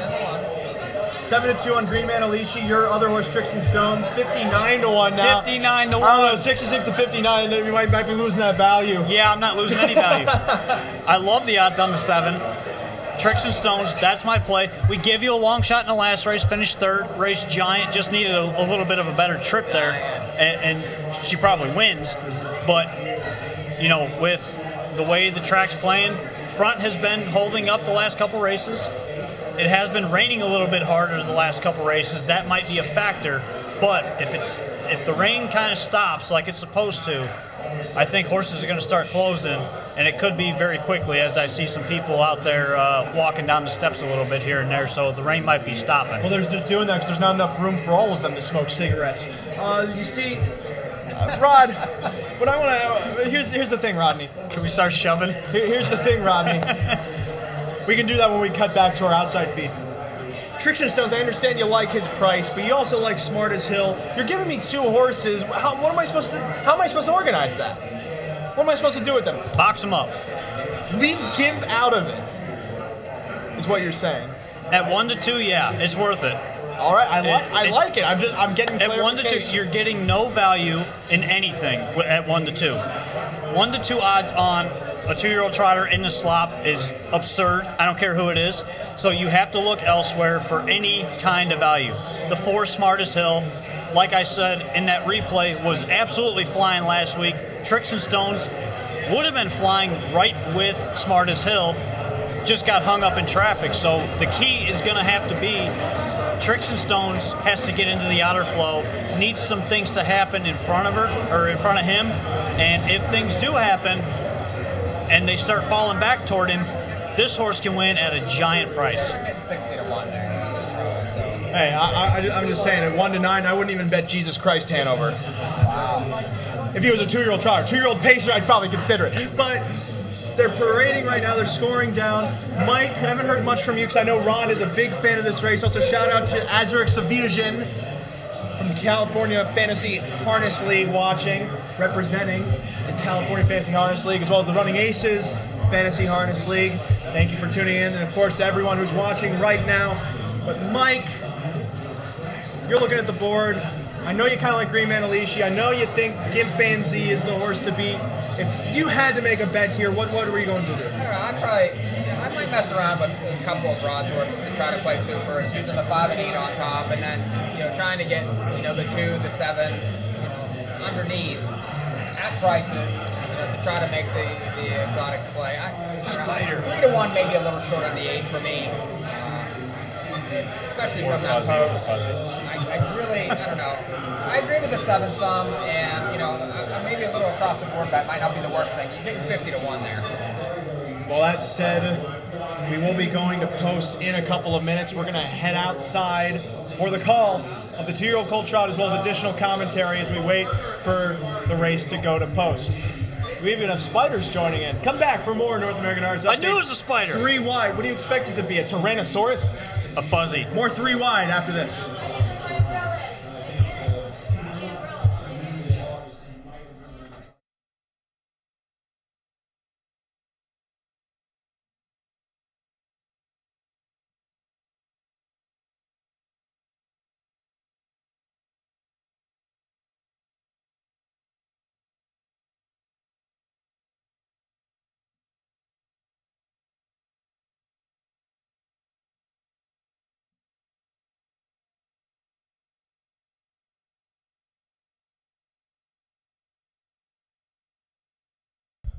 NAHUPicks.com would like to extend a special thanks to Team Allard, Kelly Racing, and the Brian Brown Stables.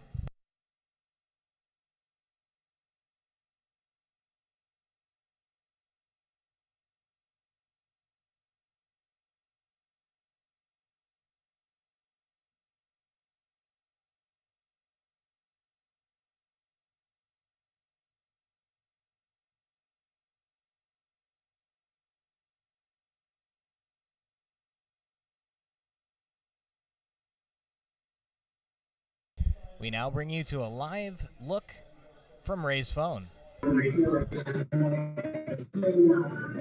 What's up, racing fans? Let's go outside for this now 2-year-old colt trot.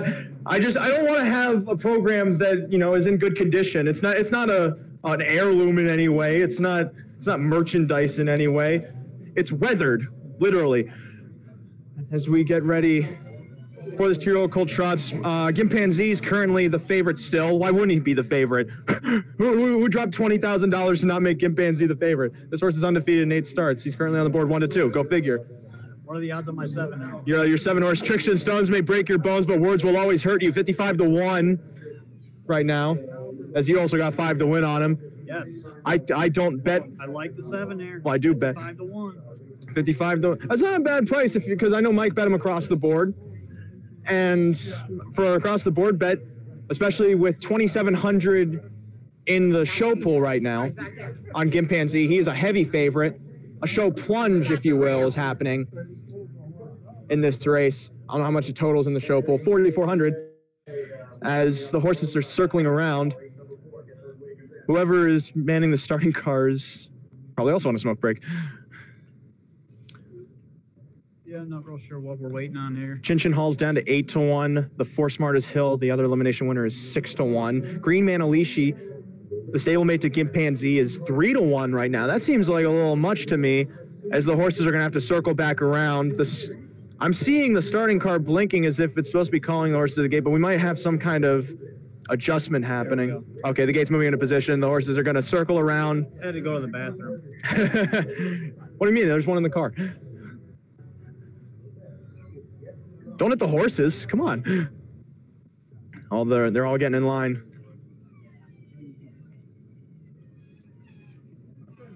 Here we go. The starting limousine moving into position. I still think they stole it. Didn't realize how hard it is to steal a limousine? Like, you can steal a bicycle pretty easily. The more wheels and length you add to the vehicle you're stealing, the increasing difficulty it is. That sentence almost worked. 1-2 favorite, the 5 Gimpanzee. Second choice at 3-1, the 8 Green Manalishi. Third choice 7-1, the 4 Smart as Hill. Full field of 9, making their way around the turn and into the back stretch. In line, in behind the gate, in motion, into the back stretch. This is the Breeders' Crown 2-year-old Colton Gelding trot. It's in motion. And it's away and the trotting with Green Manalishi leaving towards the outside, showing speed 2. Comes Super Shizzle into the inside. Hudson River as they move on towards that first turn. Green Manalishi is parked out 3 wide, attempting to try and clear control. To the inside, leaving out appears to be Chin Chin Hall. We'll find out as they go on past the quarter. Off stride there around the turn, Prospect Hill. Prospect Hill out of contention is now Green Manalishi, who is now drawing up, clearing the lead as they go past the first quarter in 27-3.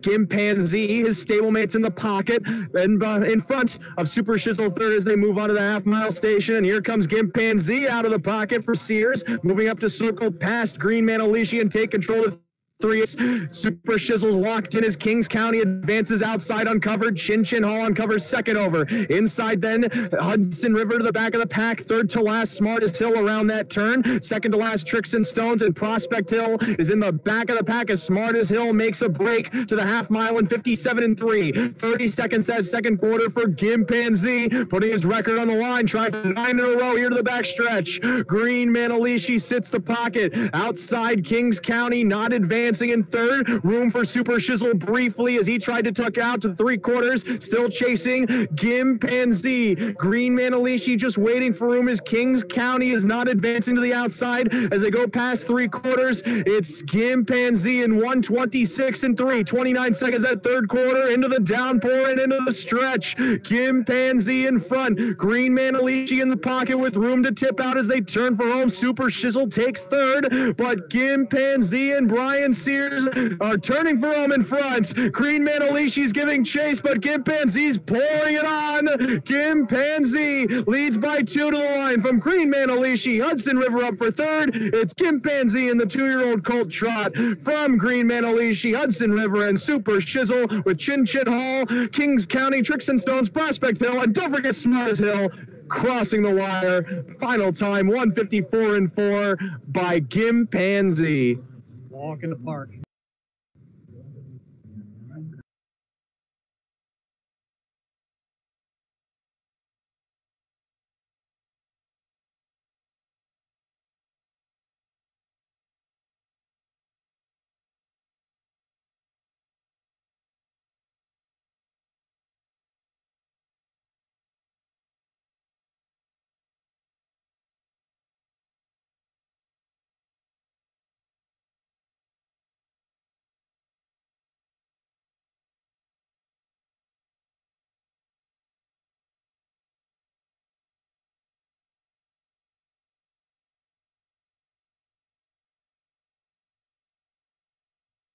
All right, I'm standing here with Michael Carter from Post Time with Mike. And Mike, I still haven't figured out which Mike you are yet, but I got a couple of years to try and figure that out. You got some time.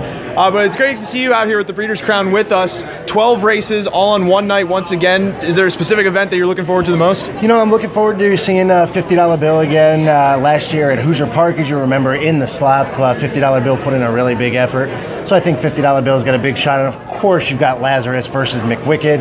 I was really looking forward to seeing how Tactical Landing and Six Pack will kind of fare out against each other, but obviously Six Pack will scratch from the Breeders' Crown here tonight. And you feel Tactical Landing has no other competition, then I take it? No, you know, that race is completely wide open if you ask me. You know, it's one of those races and one of those divisions this year that's been kind of lopsided if you ask me.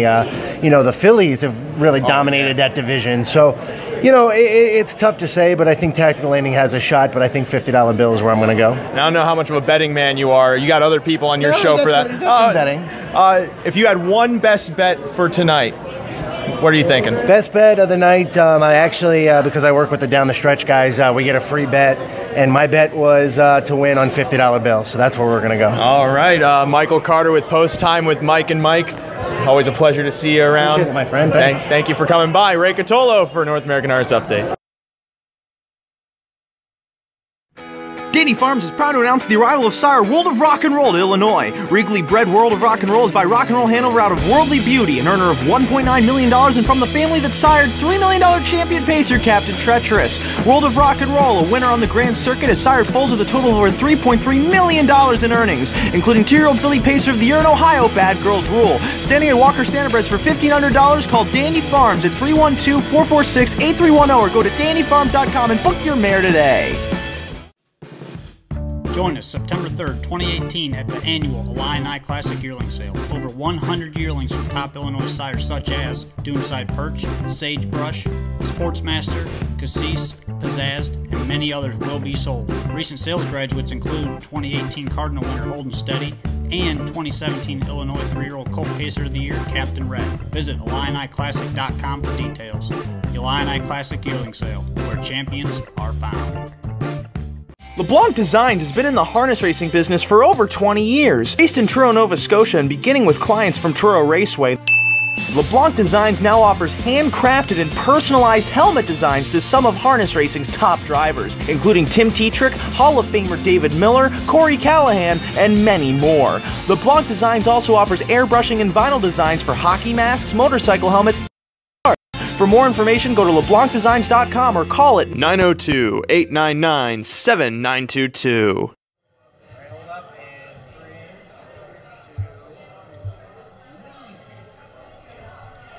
Those were advertisements, and these are us. I think that's the grammar, if I'm not mistaken. The Illini Classic Sale, the Illini, Classic Sale already happened. But we also want to thank LeBlanc Designs. They helped provide us with the helmet back when we tried to restart his driving career. Helmet cam. Short-lived. And well, mostly for helmet cam. And we're still in the preliminary stages of trying to work on that technology. Trust me, I don't want to drive full-time. Oh, no. You want to pop one of those vertebrae back in for us? Yeah, I don't want to live off painkillers. But we also have our sponsors. I have rain on my head. Will you stop splashing me? We have electronics, you know. I was wondering, like, what's wet? And then you did it again. We want to thank our sponsors, Team Allard, who I just texted to see when he's going to come on. My hairline is crying right now. I can feel it.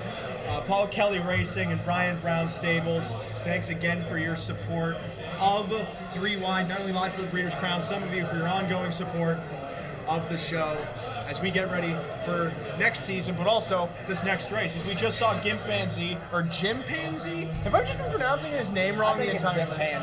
I think it's Gimpanzee too. I like Marcus always Marcus is one of the better looking trainers in my opinion. He's got the little scarf on too. Yeah, you like saying that stuff. Well, Marcus just looks like well, the nickname just changed back to Ray Pride. Oh, no. Marcus is a young guy. It's great to see a young guy like him doing as well as he's doing right now, getting Breeders' Crown wins. It also helps that his uncle is Stefan Melander, but that bloodline does run thick. 1-2 they ran. Gimpanzee, Green Man Alicia, here's some payoffs from that race. Gimpanzee returned $3 even to win, $2.20 to place, $2.10 to show. Green Man Alicia, $3.80, $3.40, and the 1. Hudson River snuck up for third, pay $7.80 to show. $2 exacta, $5.8, $12.40. 50-cent trifecta, $5.8, $1, $28.20, $26.30. The 10-cent superfecta, $5.8, $1. Super Shizzle sneaking in for fourth, $40.58. One thing that's really cool though about how the weather's working outside is you will be able to see my emotions physically manifesting through my hairline over the night. My hair is just going to slowly deflate because of the moisture outside as the night goes on. To the point where my entire brand and identity will be tarnished. So I want to thank this entire show for putting me through this kind of strife as we move on to the next Breeders' Crown. I know what it's like to have hair like that. You have hair? So we have the 5th race coming up after the 4th race, as you do. Usually. Most of the time, yeah. And it's the 2-year-old filly Trot, or Woodside Charm. Another undefeated horse. 1-5 currently. I imagine she won her elimination by 12 lengths. What are you supposed to do when you have a horse like this? Well, she's been unbeatable so far. And This is one of those races I think is tough to play because Woodside Charm looked so dominant last week. It wasn't even close. And she's won it in the slop already, so that shouldn't be an issue. She just crushes everybody she faces. I mean, there's not a lot you can say about her. She's a dominant filly, and the way she's been racing is too tough for me to try to go against her. Well, also, and let's see here, this little Breeders' Crown media guide, thank you very much, that I totally did not work on. Wink, wink, nudge, nudge. And the 2-year-old filly Trot. You're going to get punched back one of these My times. producer is telling me to knock it off. I knocked it off. So, 2-year-old filly Trot, if I'm not mistaken, Verlin Yoder, he trains Woodside Charm. Yeah. Also drives Woodside Charm. Also owns Woodside Charm. Said, and I quote, here we go. That's special honor. I want to get the exact quote from him. There's Cloud9 Fashion. You'd think You're this would be in going past. You think this would be in You already went post-position order. past. It's in post-position order, isn't it? Yes. Are you sure? I'm trying Yes. to help you. It is not in post-position order. It's in. This media guide is really well organized. As the exact quote is the Ice Duchess. No, so when doves cry, almost. It's the last one. Whispering oaks. Why is it the last one? Because it's an alphabetical order. Woodside Charm, and I quote. When I figured out what she was, I tried to set up where she only races every so many weeks. I guess, well, who cares about the grammar? The only close, my hair is leaking. The only close one I had was between Saratoga and Hoosier race. It was 8 days. I always said that if I get one, I'm going to try to time it to where I can go to the Breeders' Crown with a fresh one. That was the idea behind it. When we got to midsummer, I wanted to race her every week, but I had to stick to the plan, and it's all worked out so far. That was Verlin Yoder after the elimination on. I thought Luke was mocking my hair thing on Woodside Charm. Probably should be. But you have to agree, Woodside Charm has been campaigned incredibly well by Yoder, and Yoder's always been one to campaign horses well. He had Natural Herbie a couple of years ago. I've known him for a long time. Back from the Midwest, he's from Indiana. Does a great job. He's always had a very fine-tuned operation, small stable. He always keeps it that way. He's always done very well for himself, and he's one of those guys you don't really hear from until he gets one like this, Woodside Charm. And Natural Herbie was another one. I think everybody kind of knew that one. But this one here, Woodside Charm, is incredibly fast for a 2-year-old trotting filly. And, you know, I think one of the big things with her, she hasn't faced a lot of the top-notch fillies all season like these other ones have. So she's still sharp, and she's still fresh. Only 5 starts this year, or 6 starts, I should say. 6 for 6 in her career. That's the key for me, is a fresh horse coming into the Breeders' Crown. It's very rare. Jonathan Nash, Dick Barbeau, and Louis Estrada watching right now. Hello to all of you tuning in. Shout out to Tony. To Woodside Charm, though. She's been racing the New York Sire Stakes. She has one race in particular that put her on the map. That race at Saratoga. 3 starts ago, trotted in 153 and 4, set the track record. The previous track record for a 2-year-old filly trotter, 157. Wow. She dropped the mark by nearly 4 seconds when winning over at Saratoga. Probably never took a deep breath either. That's the thing. And Gimpanzee did something similar, as we see Michael Carter just walk by. He's a celebrity all of a sudden. All of a sudden. Gimpanzee set a track record at Saratoga also of 155, which eclipsed the mark of, I think, either 56 or 58, 57, one of the two. It's somewhere in that range, but Renee Allard currently being interviewed as When Doves Cry is going to post. She's 7-1, while Woodside Charm is 1-5. When Doves Cry is one that's worthy of mentioning, though, without a doubt, because First off, her breeding by by Muscle Hill, excuse me, 2-time Breeders' Crown winner. Out of Cedar Dove, won the Breeders' Crown 3-year-old filly trot. Has the inside, came into the Grand Circuit about 3 weeks ago in that International Stallion Stake, beat the Ice Duchess. Upset Ice Duchess, upset her again in the eliminations. The 154 mile, now draws the inside, is 6-1. Mike, how do you weight her with a horse like Woodside Charm? I thought she was excellent last week. I mean, had the 7-hole, went the front, never looked like a loser the entire way. He just basically sat there and they all chased her home. She draws inside the favorite here, and she's got enough speed early to go with her. I'm not sure that she has the speed to go with her late. I mean, that's the difference. The Woodside Charm, that third going in that final turn, she's going to rip off that turn. The question is can this horse go with her? I'm not so sure she can. But you're dealing with 2-year-olds on a sloppy racetrack. This horse has really done nothing wrong the last 3 starts, and you're getting a lot bigger price. She's certainly interesting to me. To also add on, Champagne Jane, another elimination winner for trainer Luke Blade. Bob McClure going to try again. Smart as Hill made a break around that that second turn, excuse me. First turn, if you're looking at clubhouse, we all get it. But Carter's throwing gang signs. Yeah. Whoa.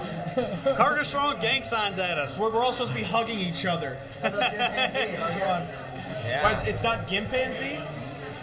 I might be Gimpanzee. Now, for those of you who can't see, Michael Carter is in fact impaired on the foot. Apparently slipping in the shower. No. Foiled again, stepped on my foot. That's my story, and I'm sticking to it. I like that. Yeah, he's claiming a $7.5 million stepped on his foot, and he had to pay for it. That's it's the way it goes. Things happen. I think Foiled again has insurance. So is that like workman's comp now that you're working for the USTA? No, it wasn't a USTA project, so I got to pay for it on my own. That's all right, though. But you know what? You guys got any pick 4s going? You guys good? Live? We're chalking it up with the rest of Listen, I got kicked out a long time ago, okay? That's all I'm saying. Well, then how are you still here right now? I mean, kicked out of the pick 4. Oh, okay. You better be careful with this rain here with that bad foot, I think. Yeah, it's... Especially if you hear the real story of how he broke his foot. Listen, me and water aren't getting along. Stay off the steps. Yeah. They're actually slick. All right, guys. Good luck. Thank you, Michael Carter. Coming to visit us. From the USDA, Post Time with Mike and Mike. They go on in an hour. Although we're live the entire time. Not to make it competitive or anything. Not at all. No. Well, and we don't have broken legs. That's a big advantage. Like you think about it. You were talking about Champagne Jane. Yeah. She fits here. She's got an inside post. She gets the setup, the McClure angle last week was giant here. Our producer's Canadian pride is really coming out right now. Yeah. Our producer is Canadian, so he's loving when we talk about Canada in a good way. Currant's got his Breeders' Crown trophy also. He just walked by us. But I think she's got a shot to hit the board here. The price, what is she currently? That's fair value, I think.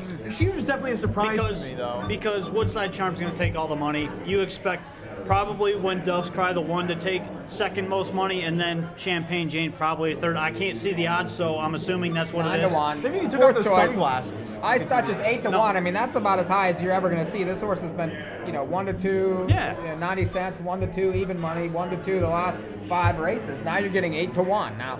Yeah, and she parked the mile last time, so she has an excuse. And that was an elimination, too. I mean, they didn't necessarily, Givner, get the mic.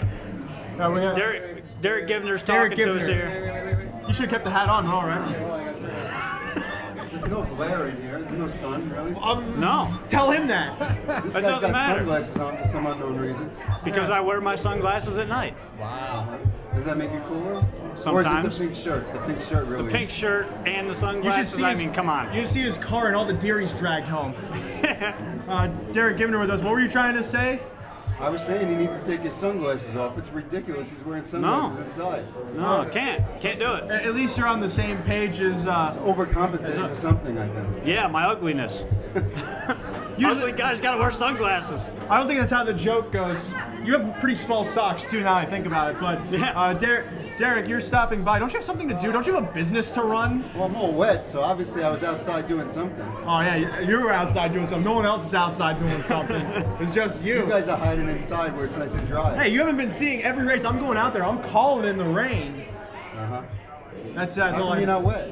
My coat is right here. His coat is dripping behind When us, I come in, actually. I shake my hair off. Stop doing that. Me too. I shake my hair off all the time. Derek, believe it or not, I have a squeegee in the car. I was gonna say, believe it or not, my look is inspired by you. Yeah. Okay. You got any bets going? Do I have any bets going? Yeah, I bet a cold pick 4, but like one by one by one by one by one. Oh, so you're live right now like everyone else? Yeah. It seemed like the smart way to go. You can triple your money. Listen, I didn't necessarily expect Warwick Butte to win as easily as she ended up winning. Or the trip to work out as well as it did. Well, I wouldn't say the trip worked out. She won 122 3/4 Yeah. on a track that's super sloppy, probably about 2 seconds slow. I don't think it worked out, but the other ones just didn't have it for whatever reason.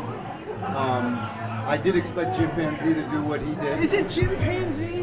That's what I'm calling him. I thought it was Gimpanzee. Well, I'm calling him Chimpanzee. Okay, is it a GIF or a GIF? But you know what? When I go inside the dining room, I'll ask. Typical guy, don't answer the question. Typical New York guy, avoid the question, turn it on me, and it's my fault. Were you speaking? I didn't even realize. I'm sorry. Could you not hear? We got anything else going tonight? We had your boy Garnett. I say your boy because you employ him, I think at least. Unless he's one of those kind of guys you just go, okay, fine, do what you want, I'll publish or whatever. 'Cause in harness racing, that's the typical protocol anyway. But you have to have some kind of better bet than this straight pick 4 you supposedly play. You have to have some kind of price. Well, there'll be prices. I think most of the prices I like are later in the card. I like Springsteen a little, though I think it's a tough race. I think everyone likes Springsteen. I like Rue. Excuse me. I can't say the name of the horse, but I like him. You're saying you don't want to bet the winner, Pinkman? I think that if you want to bet Pinkman, I think you should do so. I will not be joining you. I can't bet him if you're not going to join me. It's no point that. Well, I like to win money, you see. And I just don't think you're going to win any money betting Pinkman. You like to win money. That's why you came in before the card from playing poker, I imagine. Which I didn't win, so I'm trying to make my money back. He's got to get it back. He's got to get it back. I admire the effort, at least. I give up at a certain point. You keep going. You keep trucking on. That makes you a better man. You got to be in it to win it. It's like the lottery, you know? Or you could also win it by not being in it. All right, people don't tell you that. Actually, Mike and I were both on Prescient Beauty. Were you on her as well? On which horse? Prescient Beauty. In race 3. The McNair horse. I thought the horse had a shot. I mean, but she raced really well. I mean, Yeah, better than she I was would huge. Better than I would have expected considering post 8. But I think what you're seeing out there is that the track's not necessarily, killing every horse, but some of the horses it's taking a toll on. Yeah. Like Stay Hungry, stopped much worse than he should have. The horse Saint Somewhere also stopped much worse than I thought should have. So I think it's taking its toll on some horses, and other horses just don't care, like Gimpanzee or Chimpanzee or whatever you want to call him. He doesn't seem to care no matter what you do to him. Right. He's very laid back, easy going. Yeah. Maybe that's the type of horse you need on here, this type of track. Oh, no. Now, I do have one other question for you quickly. Long shot play of the night. Who do you like? Yeah, that's what I was trying to get out of you in the first place. Besides Springsteen. I'm Warwick Rue. That's the horse I'm going with. Yeah, again, he doesn't want to bet the winner. You can always join me. You could get on the Pinkman Caravan at any point. I could, but how about Don't Tell Me Again? I like Don't Tell Me Don't Again. Tell Me Again, yeah. In the final race, I think he'll probably be 4-1, somewhere around there, and I think he's got a big shot. I think he's proven this year that Might he's need as to fast set or up. faster than the other two horses. Might need a setup, though. Oh, yeah, he's not going to get the setup in that race? Lazarus and McWicked? What if he goes down the road? He could. Then what? Where's the road? They're not beating the 2 to the front tonight. The road No is way. out there. Oh, okay. No way. That's dirt. It's very wet. It's a highway. No, it's I it's a don't conveyor think belt. they'll beat Lazarus to the front tonight. He's going to go. I think Lazarus will leave, but I don't necessarily think that it's going to be easy on him leaving around filibuster Hanover. And I think Don't Tell Me Again could leave in this spot. But will he win? Let's find out. Will Derek Givner win? Well, if he does, he won't give me race money. 14, I'll let you know. Okay. All right. Sounds good. Derek, thank you so much for stopping by. We appreciate luck, guys. it. Good luck tonight. Hello to Antonio Victorious, Drew Campbell, and Jimmy Rice watching. We're going to head outside for the Breeders' Crown 2-year-old filly trot.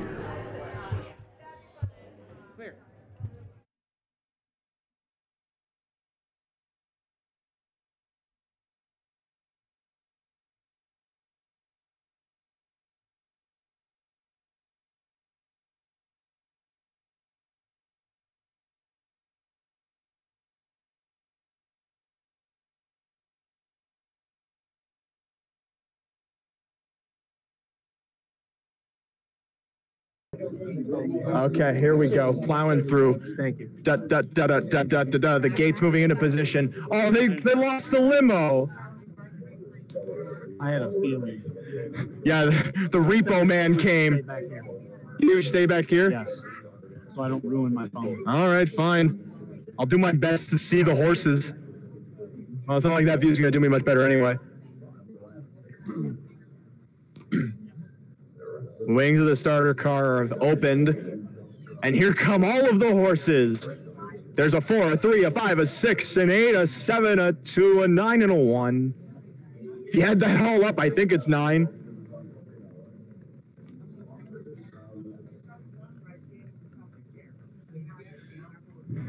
Favorite on the board at 1 to 5, the 2, Woodside Charm, 4 to 1 on the 1, When Doves Cry. 9 to 1 then, the 8, the Ice Duchess.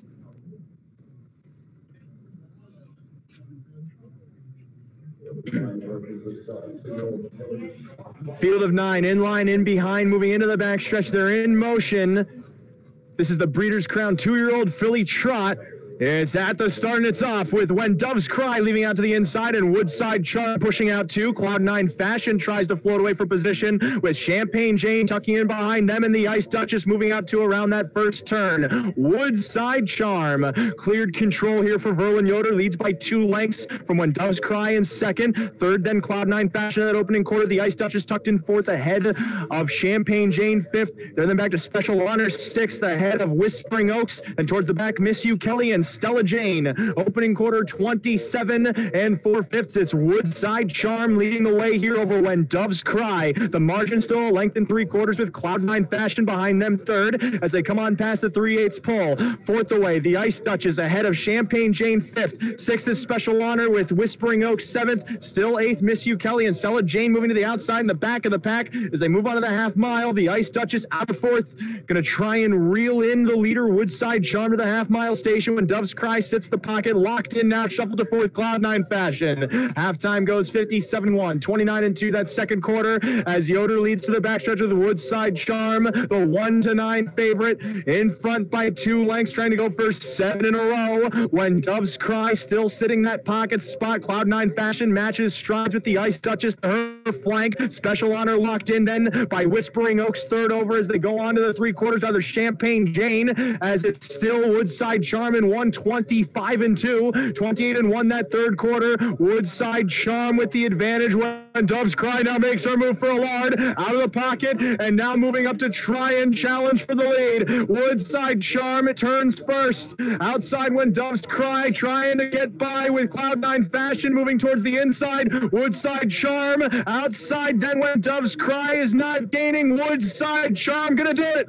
Woodside Charm in the 2-year-old filly trot. Verlin Yoder wins on his debut over When Doves Cry. Cloud9 Fashion, Special Honor, Whispering Oaks up the inside. Stella Jane with the Ice Duchess, Champagne Jane, and last of all, Miss You Kelly. 154-1, undefeated in 7 starts. Woodside Charm.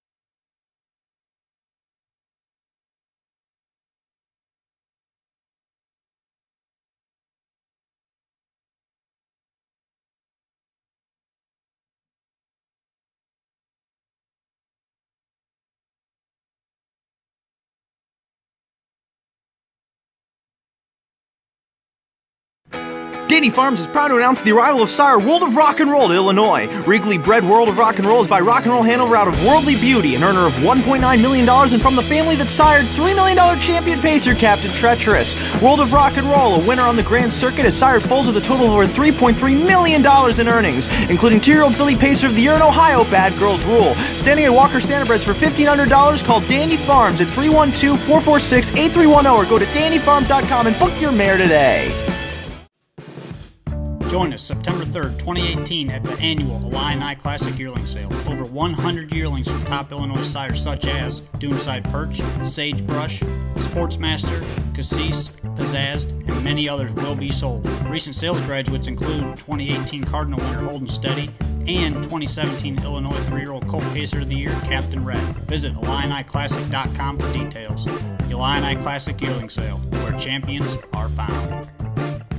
LeBlanc Designs has been in the harness racing business for over 20 years. Based in Truro, Nova Scotia, and beginning with clients from Truro Raceway, LeBlanc Designs now offers handcrafted and personalized helmet designs to some of harness racing's top drivers, including Tim Tetrick, Hall of Famer David Miller, Corey Callahan, and many more. LeBlanc Designs also offers airbrushing and vinyl designs for hockey masks, motorcycle helmets, and guitars. For more information, go to LeBlancDesigns.com or call it 902-899-7922.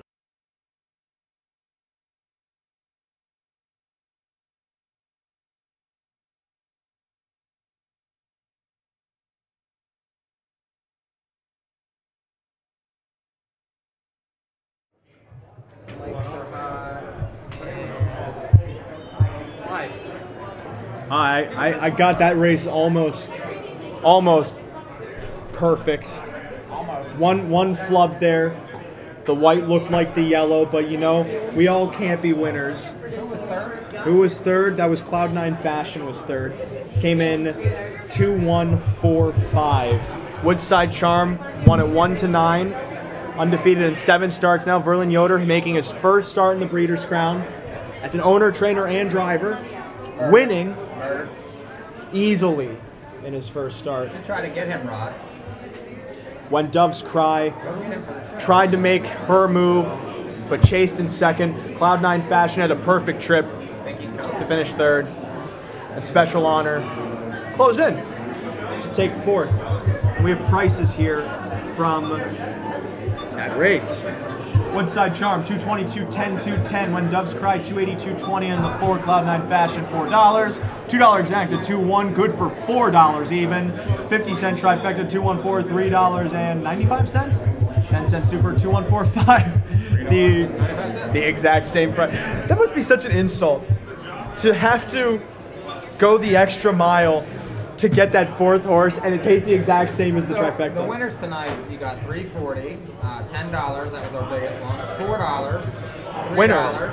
and now $2.20. So not exactly a lot of value on the win end. But I think we can both agree that the later parts of the card looked a bit better. I agree. I mean, there's been a few dominant winners. I didn't think that Morgan you would win. I was hoping that she could get upset there after that world record, and then she bounced a little off of that, but she bounced back. So that was huge. The rest of the horses figured and were easy winners, to be honest. And so if you flip through the many ads in the program, we move on to the 6th race. That is not at Woodbine Mohawk Park, race. Mikey. Focus. 13 minutes to post for this next race. The 3-year-old filly pace. I believe you did this in our write-ups. I did. And right now on the board, Kissing in the Sand, 9-5, 8-5.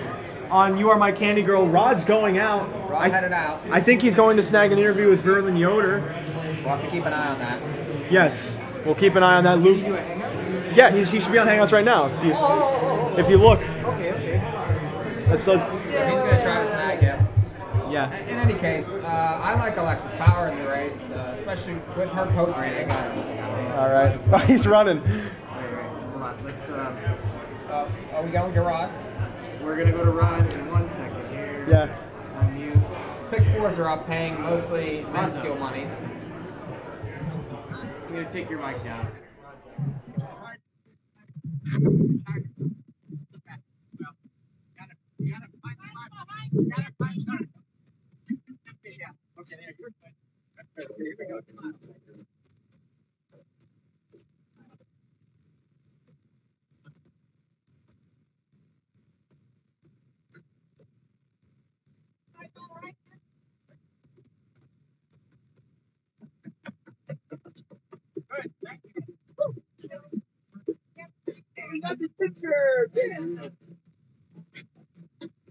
We're all good, Callie?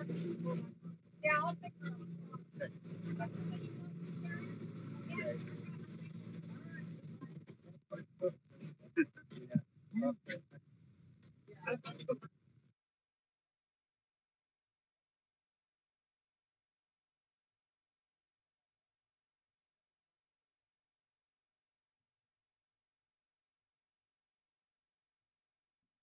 Okay, so we're going to keep an eye on Rod. We kind of lost him.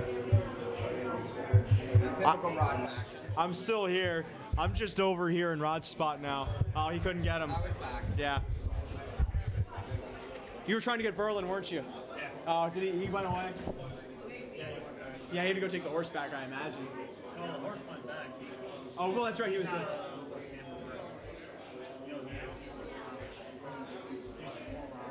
Oh yeah, you know, yeah, you know what they say about that. That's a very common Amish name. That's my Sylvester Stallone impression. So we have the 3-year-old Philly Pace coming up. You are my candy girl. Went almost wire to wire in the elimination last week. Didn't even have to race in the elimination last week. Opted to race instead of taking the bye. So Baron, Remy, and Kissing the Sand got the byes. But last time You Are My Candy Girl and Kissing the Sand matched up, Kissing the Sand with a similar post prevailed. But you feel like maybe the post is a bit more of a detriment this time.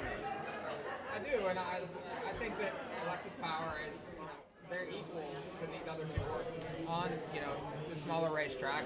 She has a post edge.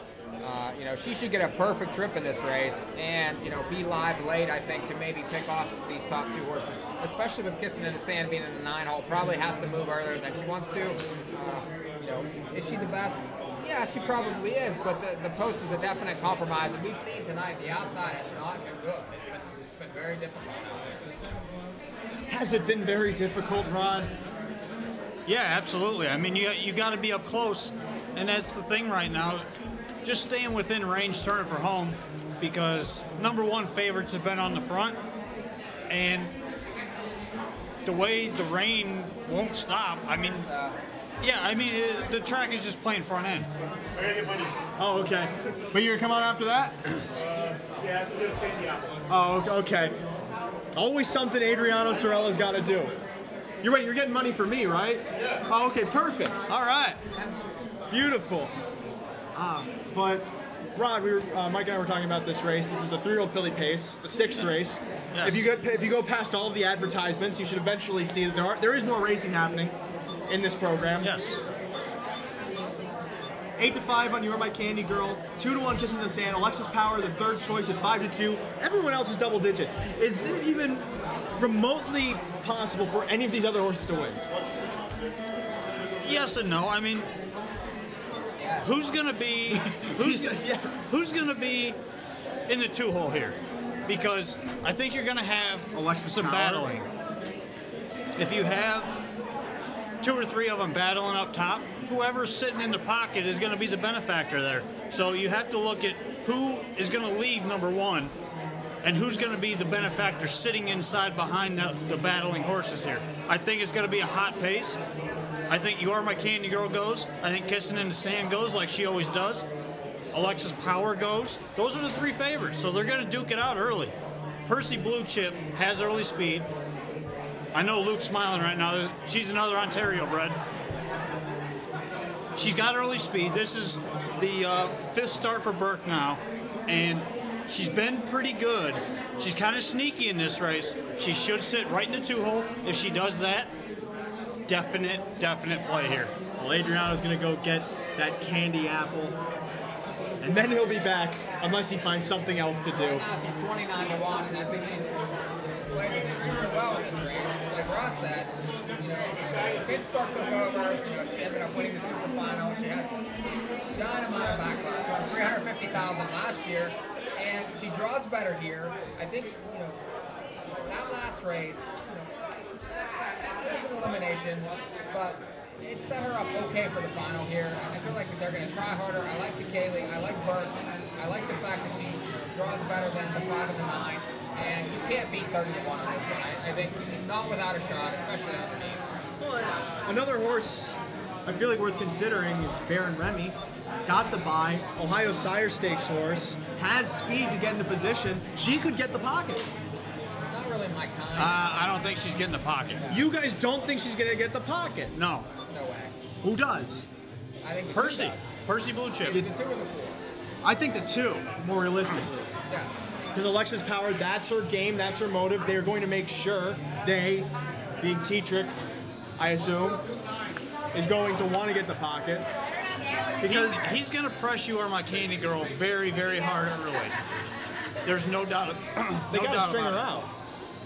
Yeah, you have to, because you know Kissing in the Sand's coming. When does she come? That's the key. And if Percy is sitting behind these three, it's going to get interesting, I'm telling you, because one of these horses is getting parked. I don't care which one it is. One of them is getting parked. I agree. And for the first time tonight, our producer, I thought he was going to make a bet. He's going to fix. You know, what Camera. you say is if you think that the 7 is going to leave in the race, that even makes it a lot more interesting and sets it up for a closer. So. This race seems primed for a lot of speed to set up for some kind of pace scenario. And maybe for the first time tonight, we see something come from off the pace.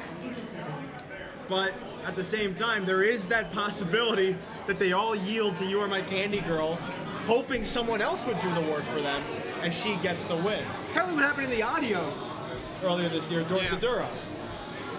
I mean, it is possible, but I just see a really hot pace here, like 121, 3/4. You're just saying that because they're fillies. No. Oh. They're going to go very fast fractions here.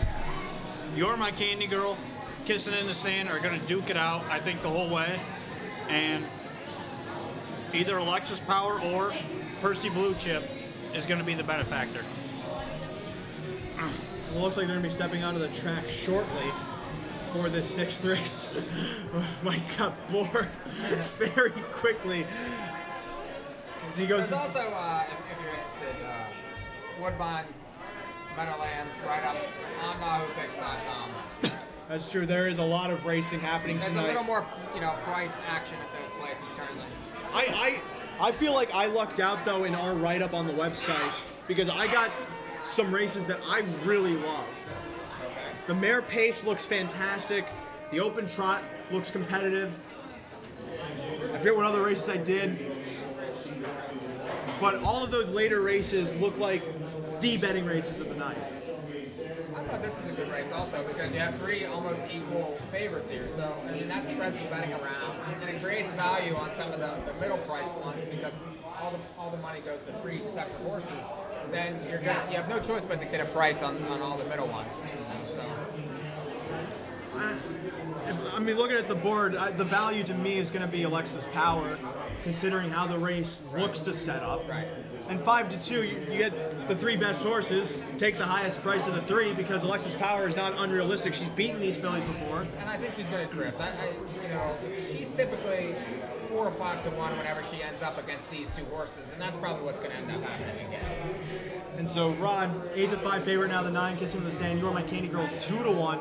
Double Admit's 9-1, and she's a horse that's not without a chance if she also gets a good trip. So I think I see the Governor of Pennsylvania. I doubt that's the Governor of Pennsylvania that's here tonight, but he looks like the Governor of Pennsylvania. I told you the odds on the board. Maybe you remember. What kind of bets are you looking to do in this race, perhaps? If I'm playing this race, I'm playing off of Alexis Power. I think she's probably the one that's going to get the trip. She's going to sting You Are My Candy Girl early. She's going to be close to the pace. Percy Blue Chip, I'm going to use her as a long shot play. What are her odds right now? 32-1. 32-1. That's a huge price. You have to use her. But I'm also using the 3 AA Mint underneath. I don't think she wins the race, but I'm going to use her underneath. You Are My Candy Girl and Kissing in the Stand. So my bet in this race would probably be a trifecta. Keying 2 with the 3, 4, 5, and 9.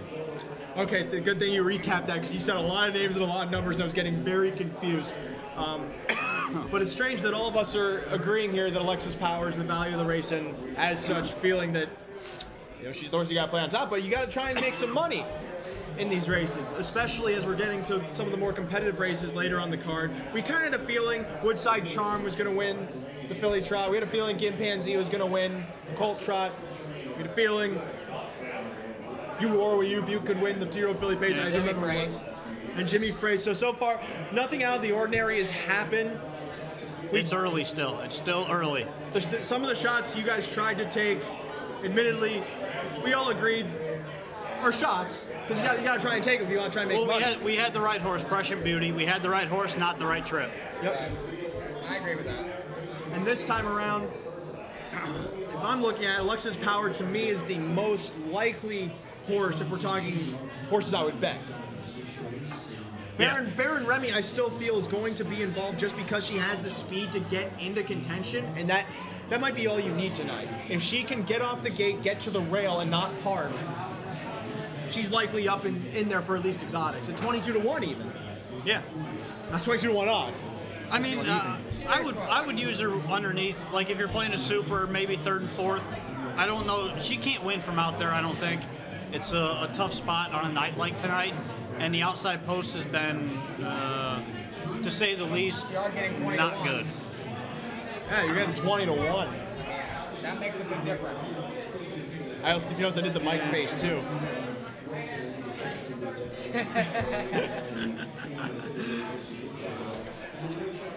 Wow.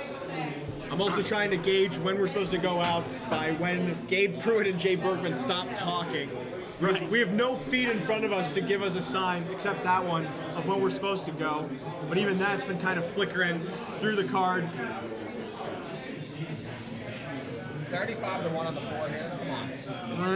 I had to reboot. I'm sorry. I shut down. I had to flip a switch. I'm back going now. You are my candy girl. I think it was 3-1. They're favoring Kissing in the Sand. I thought she was talking to me. Yeah, right. No, in this race, you got to look for value because you look for value in every race. Well, not just this one. You can't play off the favorites in a race like this because of number one, the draw, number two, the track, number three, the horses. Yeah. Number four. This field. How many numbers can we go? This is a good field, number one. And number two. Back to number one. Yeah, number one's not really that good of a horse, though. You Are My Candy Girl and Kissing in the Sand, you know, are both gunning for the lead. They both want the lead. It's going to be tough. I don't know. I really like Alexis Power in this race and Percy Blue Chip both to hit the ticket. Nancy Johansson's other horse here, Dance Blue, we haven't even mentioned, was flying home in the elimination to finish 5th. Off chance at 47-1, if the circumstances arise and Kissing in the Sand gets a bad trip, does not win. She does get a setup. Does Dance Blue win? I don't know about win, but she gets a setup. You know, it's hard to fault her. She's 10 out of 15 in the money. It's made 200,000. And you're hitting 50-1. So, I mean, there's no problem there. So final thoughts from me before we get ready to head out. I think Alexis Power is the best value in the race on the win end. Underneath, Baron Remy, Dance Blue, I feel are worth using, as well as, of course, You Are My Candy Girl and Kissing in the Sand in a superfecta. You can play that out as you will. I'm trying to beat Double A Min out of any exotics because she has no value at 8-1 at all. Okay. Final thoughts from you, Mike? Percy Blue Chip's 40-1. I'm going to take a little shot there. And Rod?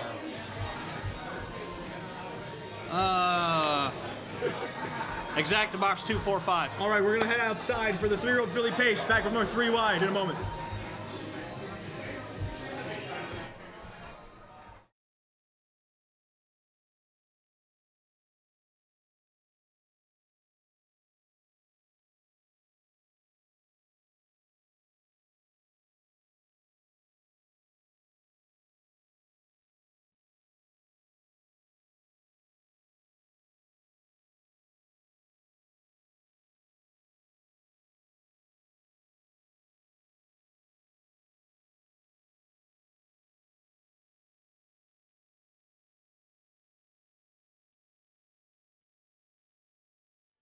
NAHUPicks.com would like to extend a big thank you to Team Allard, Paul Kelly Racing, and the Brian Brown Stable.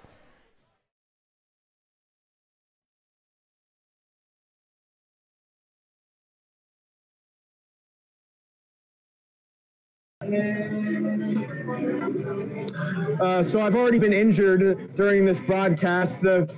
If I feel things that are pain, that means we're doing a great job. We're heading outside now for the Breeders' Crown 3-year-old Philly Pace. How we even start a smoking habit. So let's head out to the grandstand. Are we going to get a position here towards the rail? I don't know. I hope so. What do you expect it to stop? Well, the gate's getting ready to move into position. Is there anyone in that tent? No, there's a camera down there. No, I thought Gabe was inside. I guess they moved the set outside.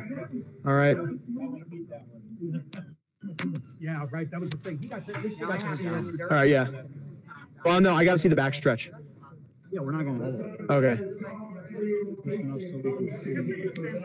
This is as far down as I can go, and you're in my way, so. All right.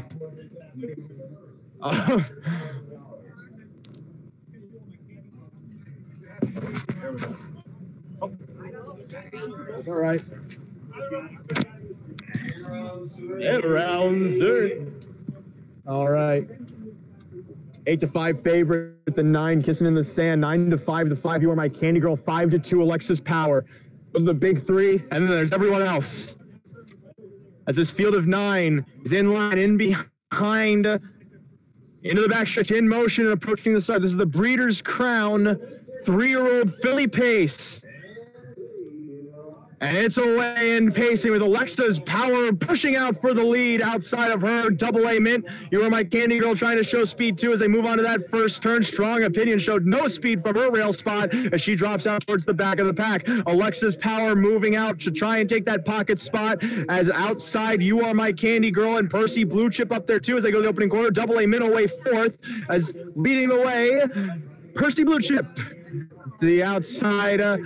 You Are My Candy Girl up there too. Alexa's Power sits the pocket through a 25-4 opening quarter. The speed is present, and never mind, it is a matchup up front. You Are My Candy Girl inside, Kissing in the Sand outside with Alexa's Power third ahead of Double A Mint fourth. Out and moving, Percy Blue Chip from fifth on cover. Strong Opinion sixth, moving that half mile. Inside then towards the back of the pack. Dance Blue ahead of Baron Remy, and then last of all, Solitary 53 3/2. 27-4 that second quarter. Kissing in the Sand going the long route tonight. A neck behind You Are My Candy Girl into the backstretch. Perfect trip for Alexa's Power to the inside. Second over, Percy Blue Chip. Shuffled back then. Double A Mint now racing fifth to the inside of Strong Opinion sixth. Then back to Baron Remy towards the very back of the pack as they go on to the three-quarter pull. It's You Are My Candy Girl Kissing the Sand, gaining ground though, and matches strides in 1:22-2. 27-4 that third quarter. Around the final turn, inside You Are My Candy Girl, a neck advantage. Kissing in the Sand trying to keep up. Percy Blue Chip ranging high as is Strong Opinion.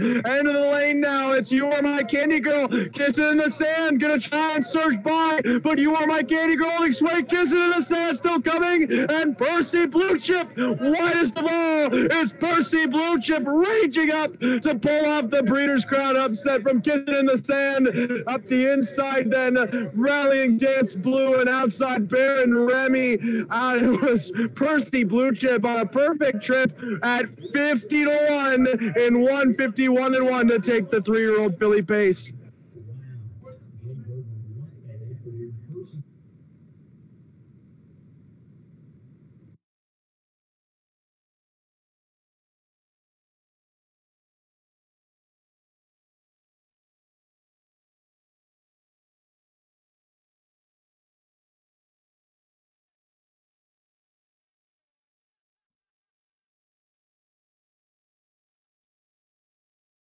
Race 6 was brought to you by the 4-horse Percy Blue Chip.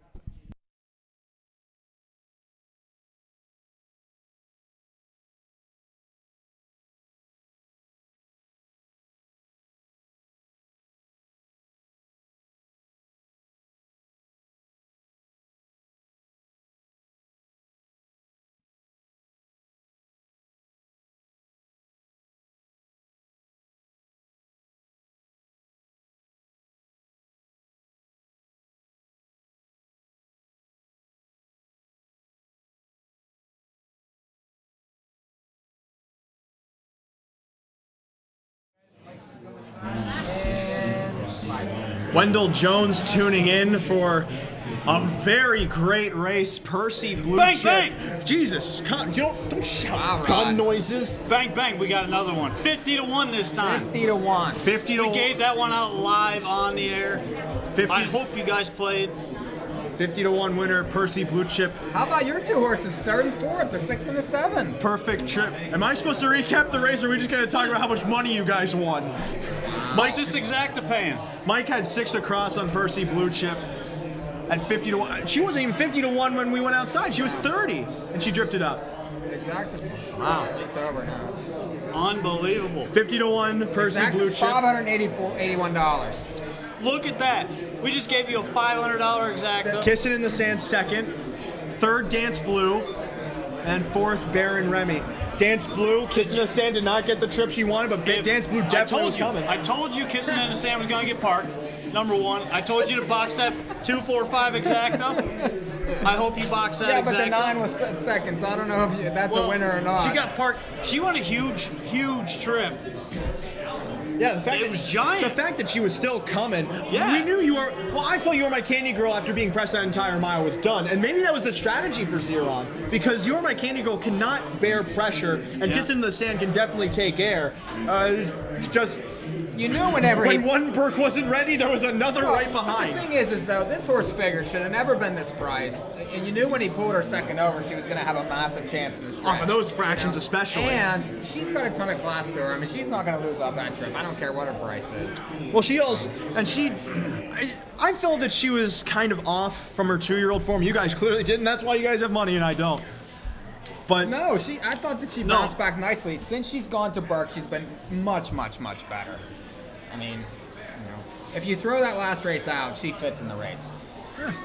And you do have to throw that last race out. She beat Kendall Sealster, who was as sharp as could be in the super final. I mean, and prior to that, she beat a tough bunch of olders. I mean, at the Meadows, there were things to like here, especially on this racetrack. We have prices too, I imagine. Yeah. From that race, big prices. Huge prices. Choo kaboom. $106 winner. Also, Matt Kakali's first Breeders' Crown win after how long? At his home track, Pocono Downs. Percy Blue Chip paying $106 to win, $22.80 to place, $11 to show. Kissing in the Sand, $420, $320. 6 Dance Blue rallied to be third, paying $12.80 to show. That $2 exacta, $4.9, $581.40. 50-cent trifecta, $4, $9, and $6. We said an iteration of those numbers for 50 cents, $2,600 even. Huge. 10-cent super, $4,967. Baron Remy, the other horse that I liked, $1,581.14. $2 pick 4, then 4,524. All you need is Percy Blue Chip to the rest of the chalk. You get $382.80. And that was given out on NAHUpicks.com by me. I was the only one that didn't like Percy Blue Chip. No, yeah, Alexis Power got the trip she needed and she stunk. Another winner given out on 3 Wide live. And a big one. We love the long shots. We love our long shots. Where we see value, we play. And the value was on Percy Blue Chip. We've all agreed on it. Yep. She pulled through for us. $108. You guys have time to bet. I have a show to run. One of the excuses. One of the better. There's not even a window around I've been here. punching every ticket that anybody asked me to play. Yeah, but then I have to pay you if I lose. I'd rather lose. I'd rather lose my own money than have to give it to someone else. Okay then. 6-pack scratched out of this race. Lawmakers going. We're gonna have Anthony McDonald on later. After Starts this the next race. pick 4 here too. That's right. 7th race starts the second round of pick 4s this evening. Second of 3. Because race 11 starts the final pick 4. $40,000 guarantee on this 7th race pick 4. Again, 6-pack is scratch. I don't know if we want to rotate the graphics or not on this feed. As there we go, our boy Lukey. Now we're starting to get into the better races in the card. And we thought that the front end was decent, but right there you saw that if they go crazy up front, you can get a horse from off the pace that gets a trip in the race. And that's the thing. When the best horses are winning, you can't really discern how the track is playing because they're the best horses. So really, no matter how the track is playing, they're probably going to win anyway. I felt like that was more representative of how, that the track is even enough, and if you get a decent trip, you can win. So we also have our pick 4s rotating up on the feed right now. Starting with race 7, I have a $1 play. 1, 3, 4, 7 in this first race. Run director, $50 bill, tactical landing in crystal fashion. Second leg, race number 8. The 2-year-old Colton Gelding pace. I have the 138. the third leg, the 9th race, the open trot. I got 1479, Pinkman, Top Flight Angel, War We Room, Marion, Marauder. I knew there was a program error there. And then in the last leg, I am singled to Pure Country for a $48 play. Going to try and beat Sharton. I want to beat Sharton. No. I've got a bigger play. That doesn't mean it's going to win necessarily. It doesn't, but it won't. It should. Oh, okay. My play here, $1 pick 4, 457 with 1567 with 346 with 1235. It's $108 for a $1 pick 4 play. Jump in, play your own version of it. Yeah, Mike, you have money to throw around. You're doing it on this next pick 4. Yeah, so we got the early pick 4. Let's get the middle one. 1347 to start. I like Run Director, $50 bill. Using Tactical Landing and Crystal Fashion there. 1, 2, 3, 5 in the second race. 5 is out. Yeah, 6-pack is out. No, in the second leg. Oh, in the second leg. Yes. With Lines Johnny Jr., a price play in there that you shouldn't sleep on. This horse closed the last couple races, into some decent fields. I like that horse a little bit with Sears there. In the third leg, I'm 358. Guardian Angel has been racing extremely well, excels on these racetracks. Homicide Hunter, and I'm sorry, I'm giving you the wrong numbers. I'm 2369 there. I do like Dunbar Hall. This is a Woodbine horse that you like any Woodbine horse though. Extremely unlucky though. This horse has had terrible trips at Woodbine. I do like Guardian Angel. Cruzado de la Noche. That horse won the International Trot, and then. Marion Marauder, I think, is obvious. And then Sharton, I'm going to single in the last. She's 17 for 22 this year. And draws perfect. So that's $64. NAHUpicks.com. I don't want to say a lot about the mare Pace because we got to go into it later. But remember the Golden Girls when Sharton had to do work and she lost? Listen, I've been chasing Pure Country all year long. And you know what happens when you stop chasing a horse, Mike? They win usually. Yep. And not necessarily that means something, but we'll talk more about the mare Pace as it comes up. Those are our pick 4 plays starting in race 7. Race 7, of course, coming up. This is the Whatsamajigger Stakes, the 3-year-old Colt and Gelding Trot. The Whatsamajigger. The Who'samawatchits. I know he won this race last year. I'm getting the races mixed up now. But 6-pack scratching out, of course, makes Tactical Landing the heavy favorite. He's 1-2 on the board right now. We know he has gait issues. We know Tactor has done really well to get this horse to be remotely raceable, for lack of a better term. Or maybe that is the right term. We don't know. Or maybe I do know. My point being, are you worried about Tactical Landing on this sloppy track? A little bit, yeah. My issue is he's not the best gated. He's extremely fast, yes, but he's very, very touchy. Yes. And this track does not favor a horse like that. You have to be very cautious with him.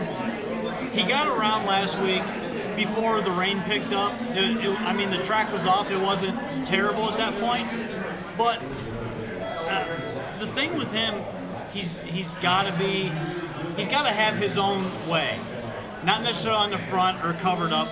He just has to kind of go his own mile. And if Sears can kind of guide him around there and just stay flat, he wins. But he's got a high chance of making a break here, especially the way the track is. I just don't trust him. He's going to be a big favorite, and I'm going to try to beat him as a very short price. Run Director's on the board at 15-1, and watching his elimination, even though all the horses were kind of coming to 6-pack in the elimination and closing, Run Director all season long has been showing himself to be a horse that can compete at this top level. But now he's not necessarily making his first shot. He's trying again. He was second to Metal in the Simcoe a couple months ago at Mohawk. Has the rail this time. 15-1, I think, is great for him as a win contender. Yeah, he's okay. I don't know that he can win the race though. That's the thing. He can. He can. Absolutely. Yeah. He's got to have a perfect setup. That's the thing. If I agree with if that. he gets the setup, he can win. How does he not get it from the rail? That's my question. Well, if you've noticed, the rail hasn't gotten away that well tonight, all night. It's been horses leaving from the middle of the pack that have gotten away right up close. The thing about this horse, though, is that he's greatly improved, and he's coming into this race probably as good as he possibly can be. He gets a setup, and you're getting a price, so you're getting paid to give him a try. I like the fact that Philion's down here to drive this horse. Especially if Tactical Landing's no good, it makes the race completely wide open with the other contenders drawn outside. Metz Hall, Crystal Fashion, Lawmaker, all drawn outside. This horse could get a similar setup to what Percy got in the last race, and he's going to be flying at him late. Well, do you feel that assuming Tactical Landing doesn't show up is a fairly likely possibility? Well, I just don't trust him. I mean, could he win? Absolutely. His talent is undeniable. However, like Rod said, he's quirky, and I'm not so sure how good he is on these smaller tracks. I've seen him bust before, and you're getting 3 to 5. I'm not that interested, to be honest. No, not at 3 to 5. You can't be all over him at that price. Right. And he's going to stay about that price. So that's the problem.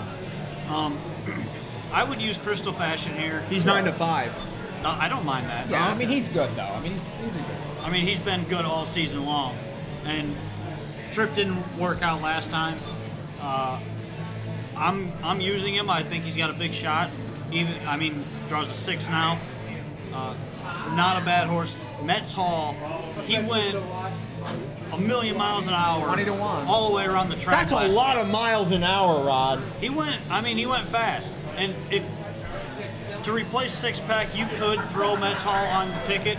I wouldn't be opposed to using him. He's value right now, 20.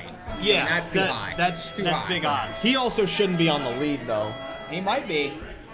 That's not his best place. It's not. But he won that night at Vernon on the front. I mean, They went 30 seconds to the half. It doesn't matter. It does matter. No. That breather means a lot. Well, he could get it here. I think he's best off a cover or off the pace a little bit. He's not impossible. He's not 20 to 1 for sure. No, at 20 to 1, that's extreme value for him. $50 bill. He won the 2-year-old colt trial last year. He's on the board at 9 to 1. He was finishing his elimination well, but I haven't heard either of you even mention him. Well, I used him for sure. I used him in pick fours. I think he plays very well drawing this post. He's another one that's going to be closing, and he's sneaky in here. I think he's a decent price at 9 to 1. The only issue I have with $50 bill is I think he's just a touch over raced at this point. If you look back, he had the 2 heats at Lexington on October 7th, came right back in the super final in the Indiana Sire Stakes. That was 5 days later after racing 2 heats, and then a week later racing the elimination here. I think he's at the end of the road at this point. This is obviously his last start of the year, but it's a lot of these horses' last start of the year. Yeah, but the thing is, I'm not keen on that type of schedule, especially going up against these types. 4 of your last 5 starts. Well, I mean, it's tough. But he won 17 races last year. The last start being the Breeders' Crown, and he won it. So maybe this horse draws on racing. He won 17. He won 7 of 17. 7 of 17. He raced 17 races. That's a big difference. So, yes. The horse wins. He beats the Indiana breds. Well, he beat these last year in this race. Yeah, he beat these last year. In Indiana. So? In Indiana. That's the key. I don't think he can win here. Okay. I just don't. I'm not crazy on him. I think you got to use him, especially underneath. I'm not going to use him on top or into pick 4. He could easily beat me, but that's my opinion. I don't think he wins this race. Well, we assume that's your opinion. I don't know who else's opinion you could be speaking for. I see Jeff Corral wandering around right now. Shout out to him. Yeah. Oh, and Dave Weaver. Just saw Dave Weaver walk by. Yeah. Oh, I missed him. They're on the track though right now, parading for the 3-year-old colt trot. Too bad we could get Dave Weaver on. All we have to do is just say hi to him. Yeah. So we have 1 minute to post. 3 to 5 favorite. The 4 Tactical Landing still. Crystal Fashion is 5 to 2. $50 bill, the third choice at 7-1. I'm still on Run Director. Even though he has the inside, we're saying that the rail hasn't been doing well. 13 to 1 on a horse who, from the start of the year, I felt was of this caliber, and he's proven time and time again that he can be. It's just he doesn't get off the gate that well. And even if the rail hasn't been showing much speed, his game is coming from off the pace. Like Mike said, if he gets that setup, like Percy Blue Chip did, maybe not second over, he could come from third over. Look at this guy with a trophy. 2 of them. What a workout. You know, he raced a couple of years ago, if I'm not mistaken. The extent of my analysis comes down to Run Director. Crystal Fashion's 2-1. He's definitely worth using. I used him in the pick 4, but he's obvious. He's 2-1 with an outside post. And assuming tactical landing might end up being as good as he is. I'm curious the trip that Teacher tries to go with this one, because he could go. I mean, he could. He's shown in the past. You know, if they let tactical landing by himself and let him go easy, then it makes a huge difference. If he decides to send Crystal Fashion, then the race gets very interesting very quickly. There's a horse that kind of snuck into this final, also coming in from Canada, the 6, Jula Downton, currently on the board at 99-1. Finished third in the elimination, road cover doing so. Before that was third behind Run Director. And I know you watched the Super Final. I don't know if you watched the Super Final, but Run Director blew away that field. Right. And to me, Jula Downton, who finished 13 lengths behind in second, I don't necessarily know if she or he is of caliber. Well, he was ahead behind, Run Director in the last gold race on the 27th of September. That was a weird Super Final, too. It was. I mean, the problem with this horse is, it's just a little camera shy, probably not of the caliber of these, but, made it into the race, and who knows? I mean, it's going to be coming at the end. I just don't know that he's fast enough. And then there's 2 more. Evaluate, who I think we all agree is probably done for the year. Like his form hasn't really been that great as of late. His chance to really turn around was in the Kentucky Futurity, and he couldn't. Actually, I think he did turn around. He didn't finish. No, he finished the race, but he might as well have turned around. He's on the board at 42-1, and then there's Lawmaker from Post 9. Where you have to feel Anthony Guns with Lawmaker, no? I don't know. I have no idea what he's going to do with this horse. Do you think this horse could possibly be the chaos factor? Maybe. I mean, he could add pace to the race. I don't know that I want him here. I definitely wouldn't want him either at 70-1, but if we're talking about setups for other horses, it feels like Lawmaker is going to be one of the horses to possibly catalyze that. Possibly. I mean, you need something up front to push. I think Matt Hall's going to go. He's been racing near the front the last few races. And yeah, he's kind of changed tactics recently. I mean, he's being more aggressive with him. Right now. I like him, especially, what is he right now?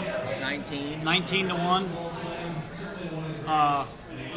They've got Foyle again in the winner's circle. Yeah, I was about to say, because Foyle gets in the winner's circle, I'm assuming this final's probably not going to go for another couple of minutes. Probably a little bit longer. Yeah. He won here at Pocono 5 years ago. And now he can barely win an 8-claimer. What? He's 14. Someone say something? Yeah, but when I was 14, he just won it like Harrington last week, didn't he? When I was 14, I had 3 jobs, 6 children, a mortgage. No. 3 wives I had to pay for. You didn't. None of that is real. What about Israel? Don't bring up Palestine on this show. Look, here's my question. I know you're not a fan of tactical landing. I see you're making a bet right now. Yeah. Would you like to tell it, or you're just betting your pick 4? Yeah. I didn't know if you're all right. I know if you were doing an extraneous bet. No. Okay.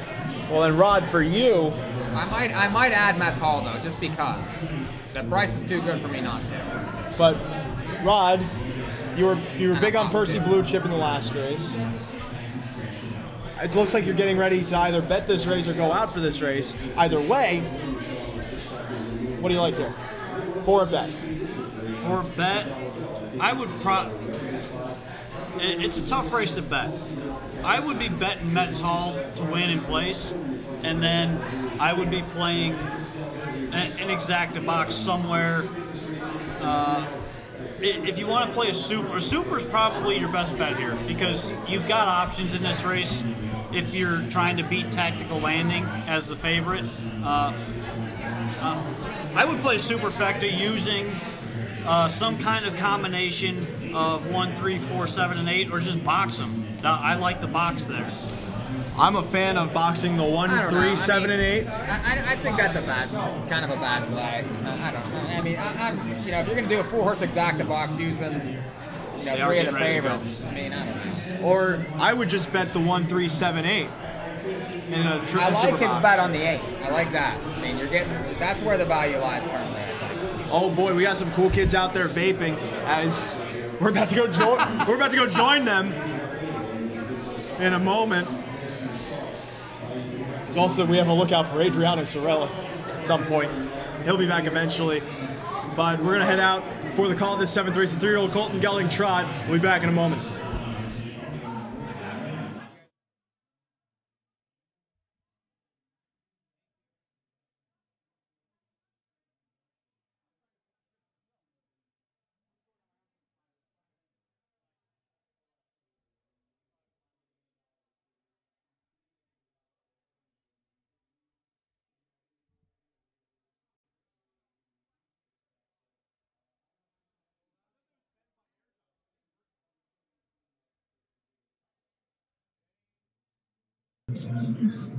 Oh wait, I'm on my program. Here.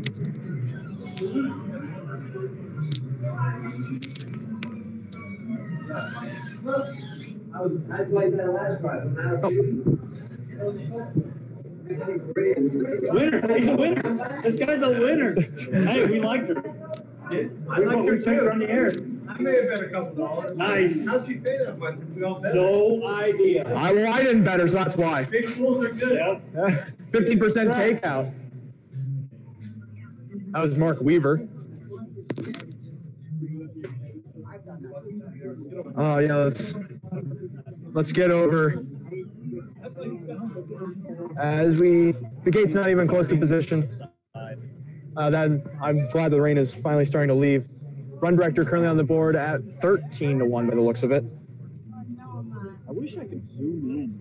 Yeah, I wish that if we had our actual equipment working, it would probably be much better. 15% takeout here. Scratch down to a field of 8. Starting car should be moving into position momentarily.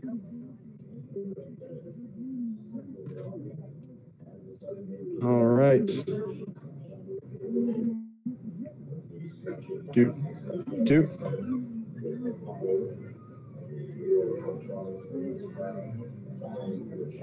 Starting car moving into position. Rest in peace to the starting limo. They probably don't want to get it wet.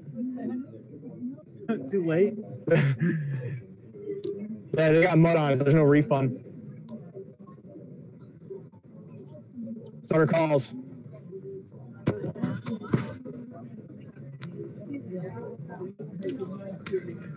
One to 2 favorite, the 4 Tactical Landing. Second choice at 4-1, the 7 Crystal Fashion.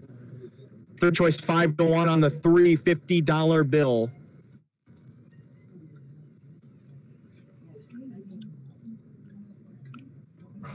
This is what the race looks like from our vantage point that you're watching right now.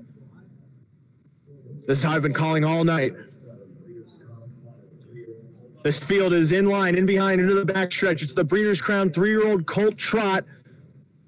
It's at the start, and it's Zaffa leaving from the inside. Evaluate, trying to show speed with Metzl far outside. Pressing out for the top $50 bill, leaves out 2, and from in between them, Jula Downton trying to get a position as they move around that first turn. Crystal Fashion carried wide. And behind them, Tactical Landing as they go on to that opening quarter towards the back of the pack. Then a Lawmaker as they go on around the turn to the top of the stretch. First time Metz Hall leads to the inside off stride $50 bills. They go on that opening quarter, led by Metz Hall at 27-1. Now occupying the pocket, Jula Downton at odds of 99-1 ahead of Crystal Fashion in third. Tactical Landing makes his move now as the odds-on favorite, up to third towards second. He's ranging up to brush to the lead and give Metz Hall the pocket, moving to that clubhouse turn and towards the half mile. Evaluates fifth ahead of Lawmaker sixth. Then it's Run Director back seventh. $50 bill is caught cut the field in the back of the pack, but he's about 12 lengths off the leader. Tactical Landing now as he goes past the half in 55-4, 28-3 second quarter. A hot pace here moving into the back stretch, led by Tactical Landing ahead of Metz Hall riding that pocket spot. Crystal Fashion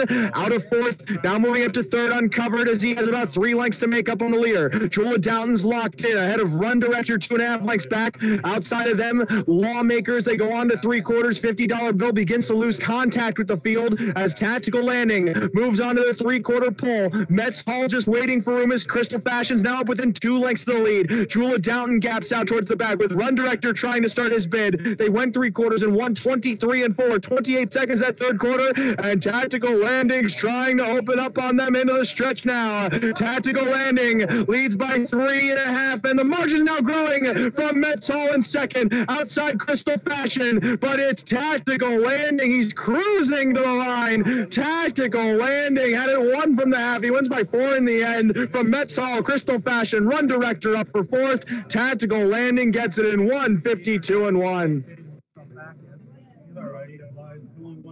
I had you can play it back to me unless it's off. I had 3.78 and it came in 4.871. Gave out the winner. Who didn't give out the winner? Well, the winning 3-4, top 3-4, winning try, winning super, all there. All right, Tactical Landing 2-5. We'll be back.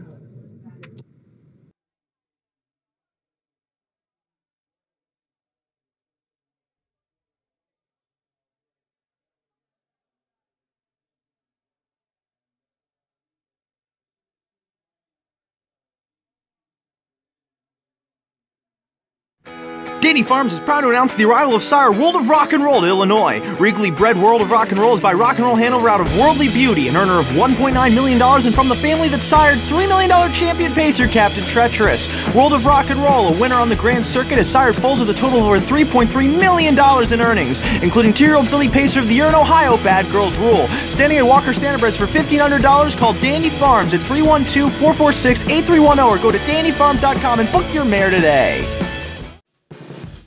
Join us September 3rd, 2018 at the annual Illini Classic Yearling Sale. Over 100 yearlings from top Illinois sires such as Doomside Perch, Sagebrush, Sportsmaster, Cassis, Pizzazz, and many others will be sold. Recent sales graduates include 2018 Cardinal winner Holden Steady and 2017 Illinois 3-year-old Colt Pacer of the Year, Captain Red. Visit IlliniClassic.com for details. The Illini Classic Yearling Sale, where champions are found. LeBlanc Designs has been in the harness racing business for over 20 years. Based in Truro, Nova Scotia, and beginning with clients from Truro Raceway, LeBlanc Designs now offers handcrafted and personalized helmet designs to some of harness racing's top drivers, including Tim Tetrick, Hall of Famer David Miller, Corey Callahan, and many more. LeBlanc Designs also offers airbrushing and vinyl designs for hockey masks, motorcycle helmets, and guitars. For more information, go to LeBlancDesigns.com or call it 902-899-7922.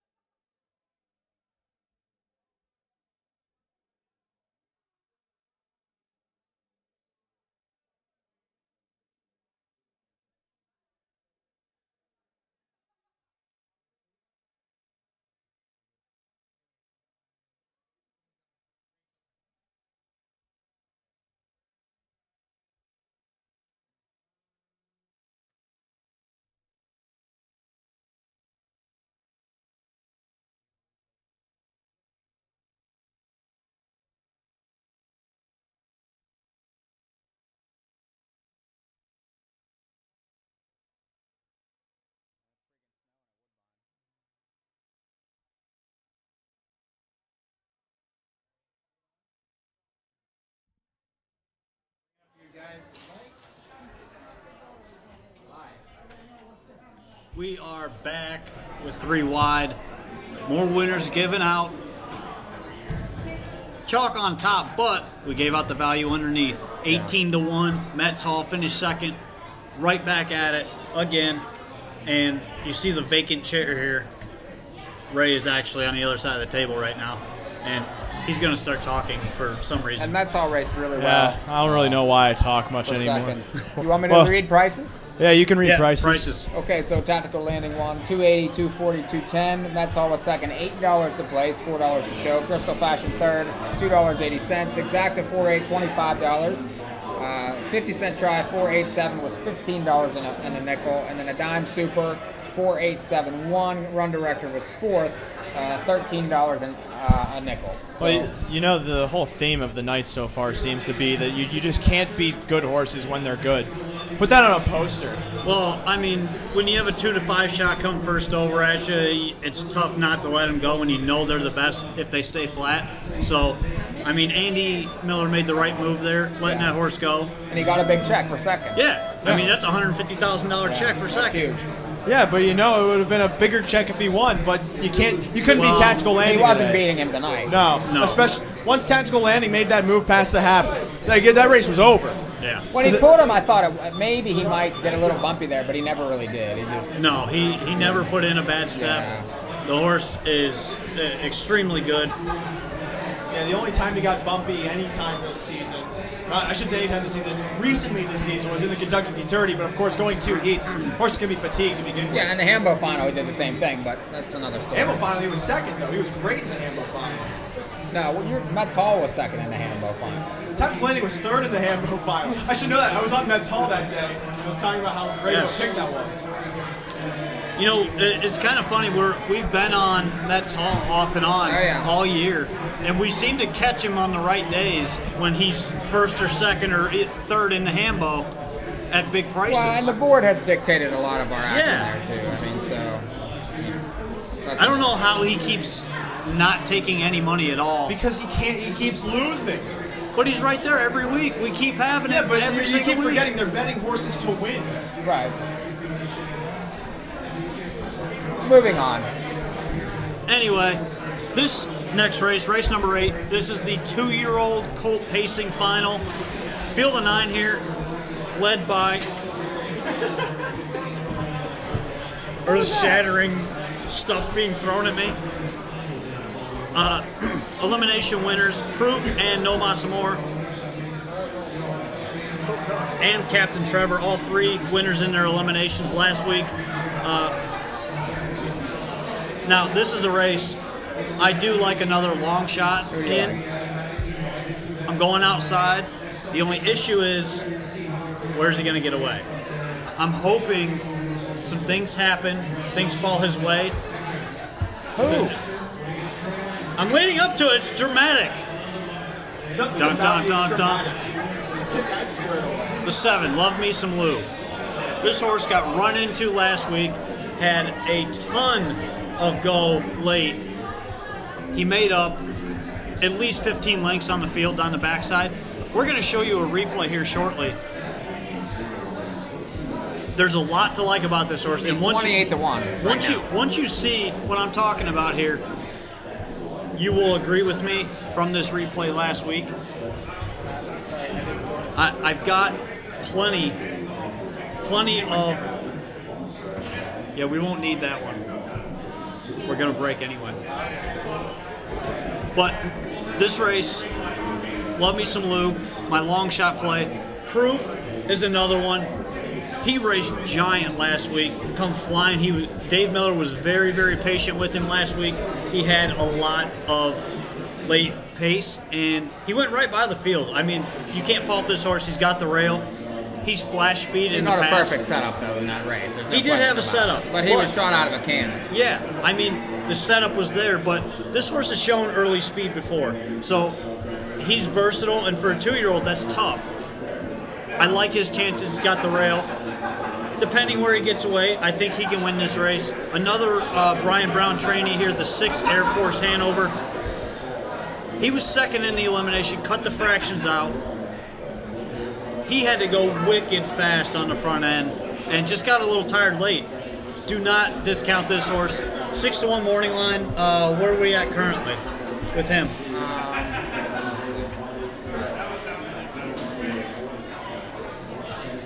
Probably double digits. Well, here's my one issue with Proof. If you look at all of the races Proof has won this year, I shouldn't say all of the races, the big races. Pennsylvania Sire Stakes Championship, for instance. Back when De Los Cielos, Deo, and the other one, there were two of the best horses in the division at the time in that race, the Pennsylvania Sire Stakes Championship. They went too fast in the lead. Proof was in behind them, and Proof swept them all to win. What do you do in his elimination? They all went too fast in the front. He swept by them to win. I think that's his end game from day one, is that he just sits off the pace, hopes others do the work for him, then he's able to catapult late. He closed into a 29-second final quarter to win in that race, which to me shows that he's heavily reliant on getting that setup, and I'm not sure. He was visually impressive doing it. Well, but when all the horses were crawling home, to me, Love Me Some Blue in that elimination was a bit more impressive because he was taken out of the race and had to come back in just to make the final. And he's what, 28 to 1? 26. 26 to 1. I don't know. I like the threesome in the race. You know, he's 28 to 1. Lions Johnny Jr. This horse raced extremely well at Lexington on the 29th of September to win. You know, then kicked home 26 and 3 in that really fast race down there to be fourth in the National Stallion that went, you know, in 49 and 3. You know, last week really had no chance from where he was. You know, but kicked 27 and 4 late to be third. Now draws perfect. You know, there's a ton of closers in the race that are going to be fighting for the same trip. So, you know, you got Sears back, you got an inside draw, and you're 30 to 1. I was just about to say, Lions Johnny Jr., definitely a horse worth considering as well. This horse was great at Lexington during the Bluegrass and the International Stallion Stakes. Pocono pretty much a similar track to Lexington, except there's a lot less moisture in that track at the Red Mile during the time when Lions Johnny Jr. was doing well. But 30 to 1 on a horse from the inside was going to get away somewhat decently and can work out the trip is definitely an overlay as well. I agree. You have to. I don't know how you guys don't like Air Force Hanover here. He breaks. He's got one break on his card, and he still finished second. I mean, the horse fits perfect in this race. But he got picked off last time by But he went 122 and 4, which is way faster than the other limbs. I mean, No Masamore got a perfect setup in that race. Yeah, he did. Air Force Hanover had to do all the work. Ray, stop doing what you're doing. It's really distracting.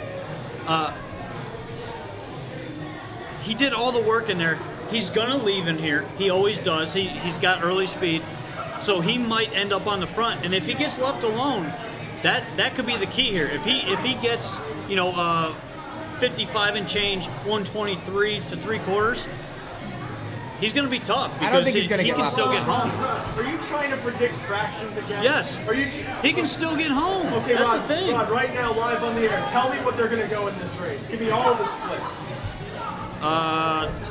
26 and 2, 55, 123, 150 and 4. Okay, so if Rod is incorrect, No chance his address is as follows. We're going to pull it up on screen right now. Luke's going to get up his address on screen. Send him hate mail about how much money you lost on him. Hey, whoa, hey. You can't bet You can't bet fractions. Hey, I'm still on the air.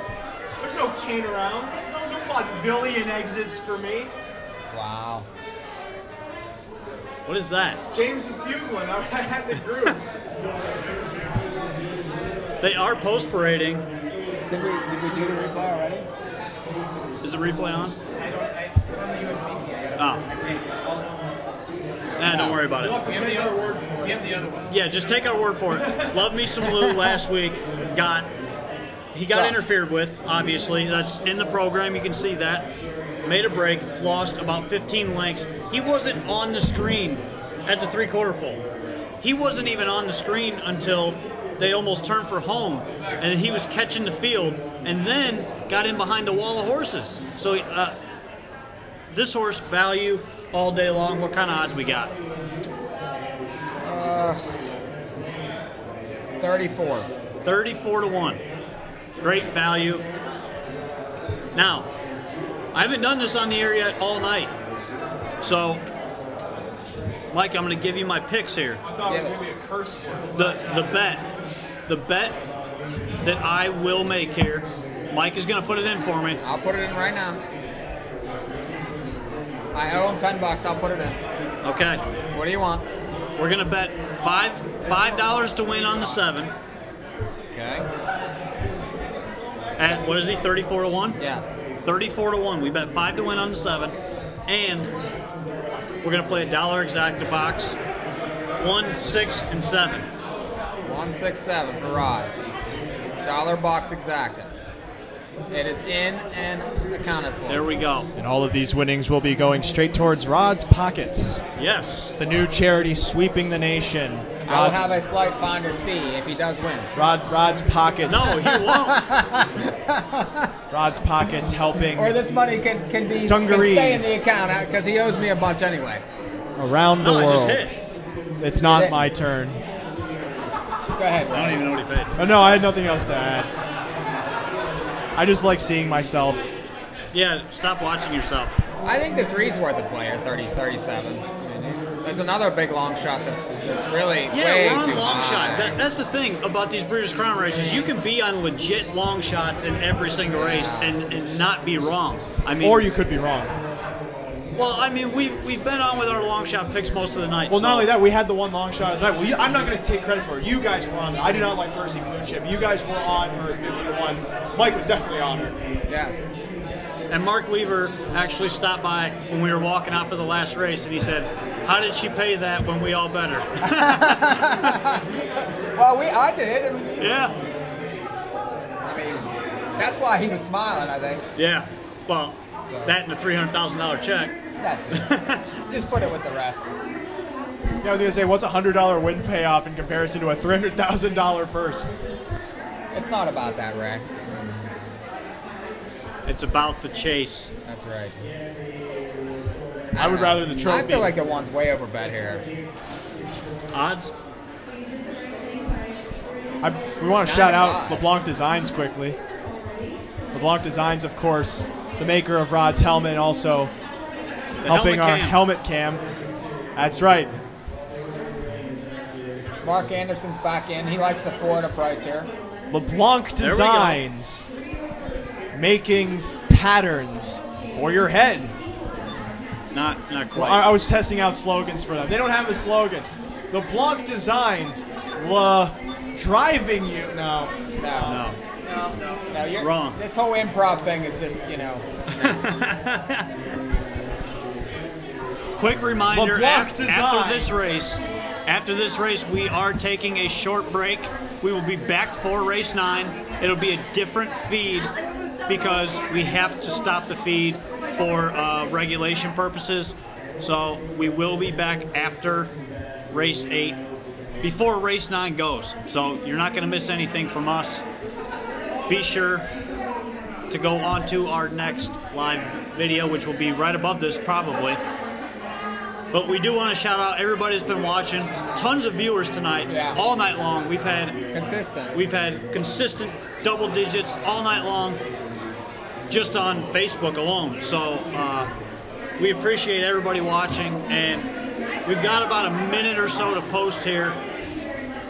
We're gonna flip, run out, get you this race, and as soon as race goes official, we'll get a feed ready to go. You'll see it scheduled right on my timeline, so you can visit my page, stalk my page a little bit. Hey, I'm Rod, not that funny, actually, but... Throw me my coat. Huh? Throw me my coat. Okay, Mike is Rod now. Oh, don't throw it, fine. No. Ray wants his coat, but we are...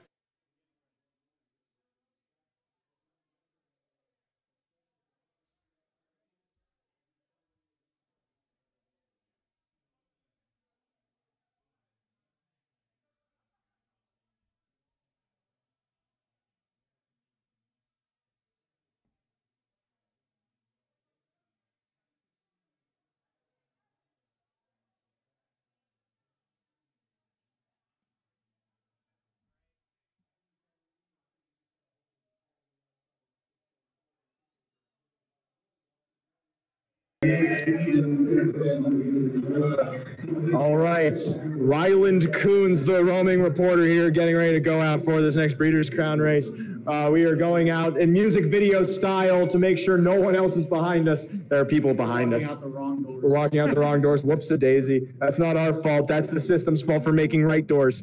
So up next we have the Breeders' Crown 2-year-old Colton Gelding Pace. We were talking inside earlier. Well, Mike and Ron are mostly talking. I was there just kind of standing there.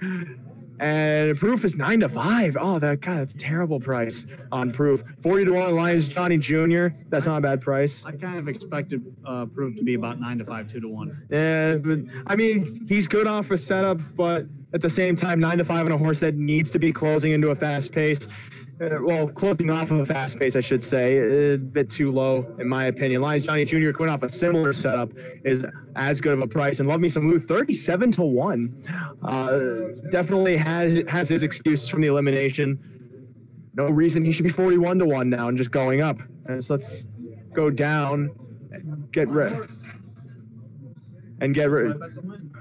Oh, I thought you were saying that like you own the horse. I was going to say, where's Mark Weaver? The horses are all over. Yeah, they're all in the clubhouse. I was going to the bathroom and I saw all of the tactors just come out one by one from that clubhouse. They're all in there, and hiding. Quick reminder: while we are on our break, you can catch me over on Post Time with Mike and Mike. They are doing their radio show right now. Only Rod though. I was not invited. Ray was invited, but he's not going. I will be there, and we'll be back on our feet after this race goes official. We give out prices. We'll be back in exactly 10 minutes, so make sure you stay tuned in. This race brought to you by Dalen Zumba. Dalen Zumba. Calisthenicing your way to a better you. What are you talking about? That's the sponsor.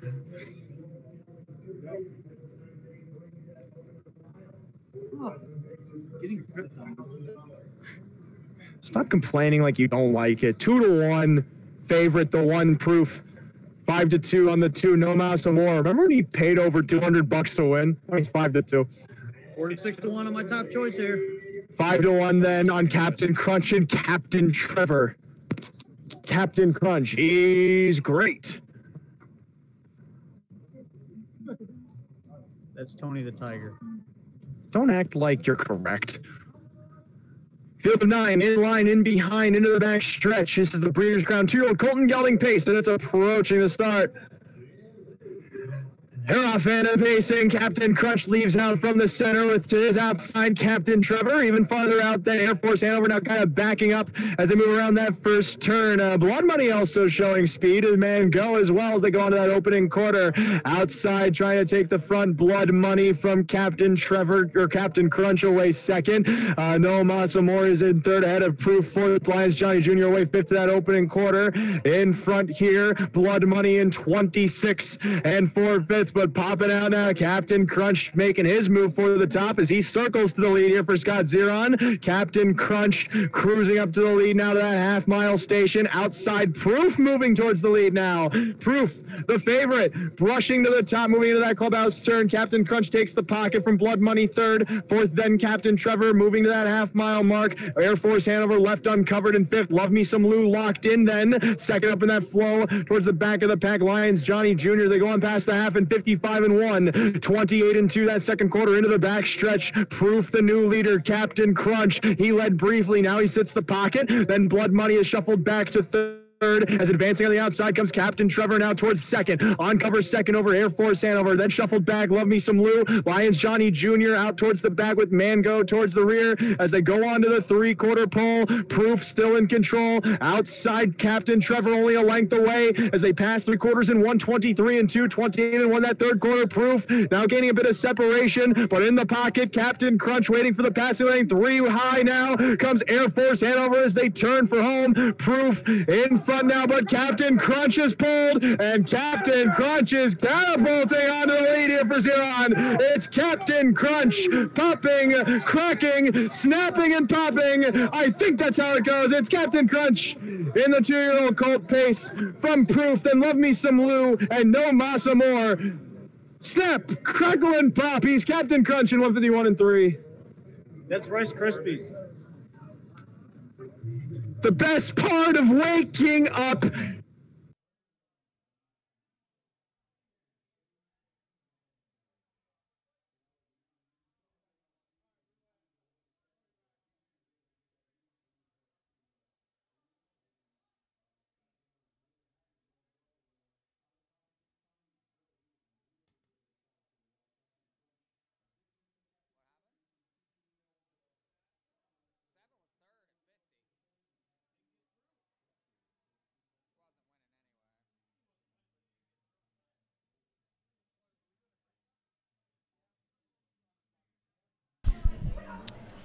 This broadcast, of course, sponsored by Team Allard, Paul Kelly Racing, and Brian Brown Stables. Without your support, we could not keep this program going. Thank you to Team Allard, Paul Kelly Racing, and Brian Brown for your sponsorship endeavors here for 3 Wide live at the Breeders' Crown.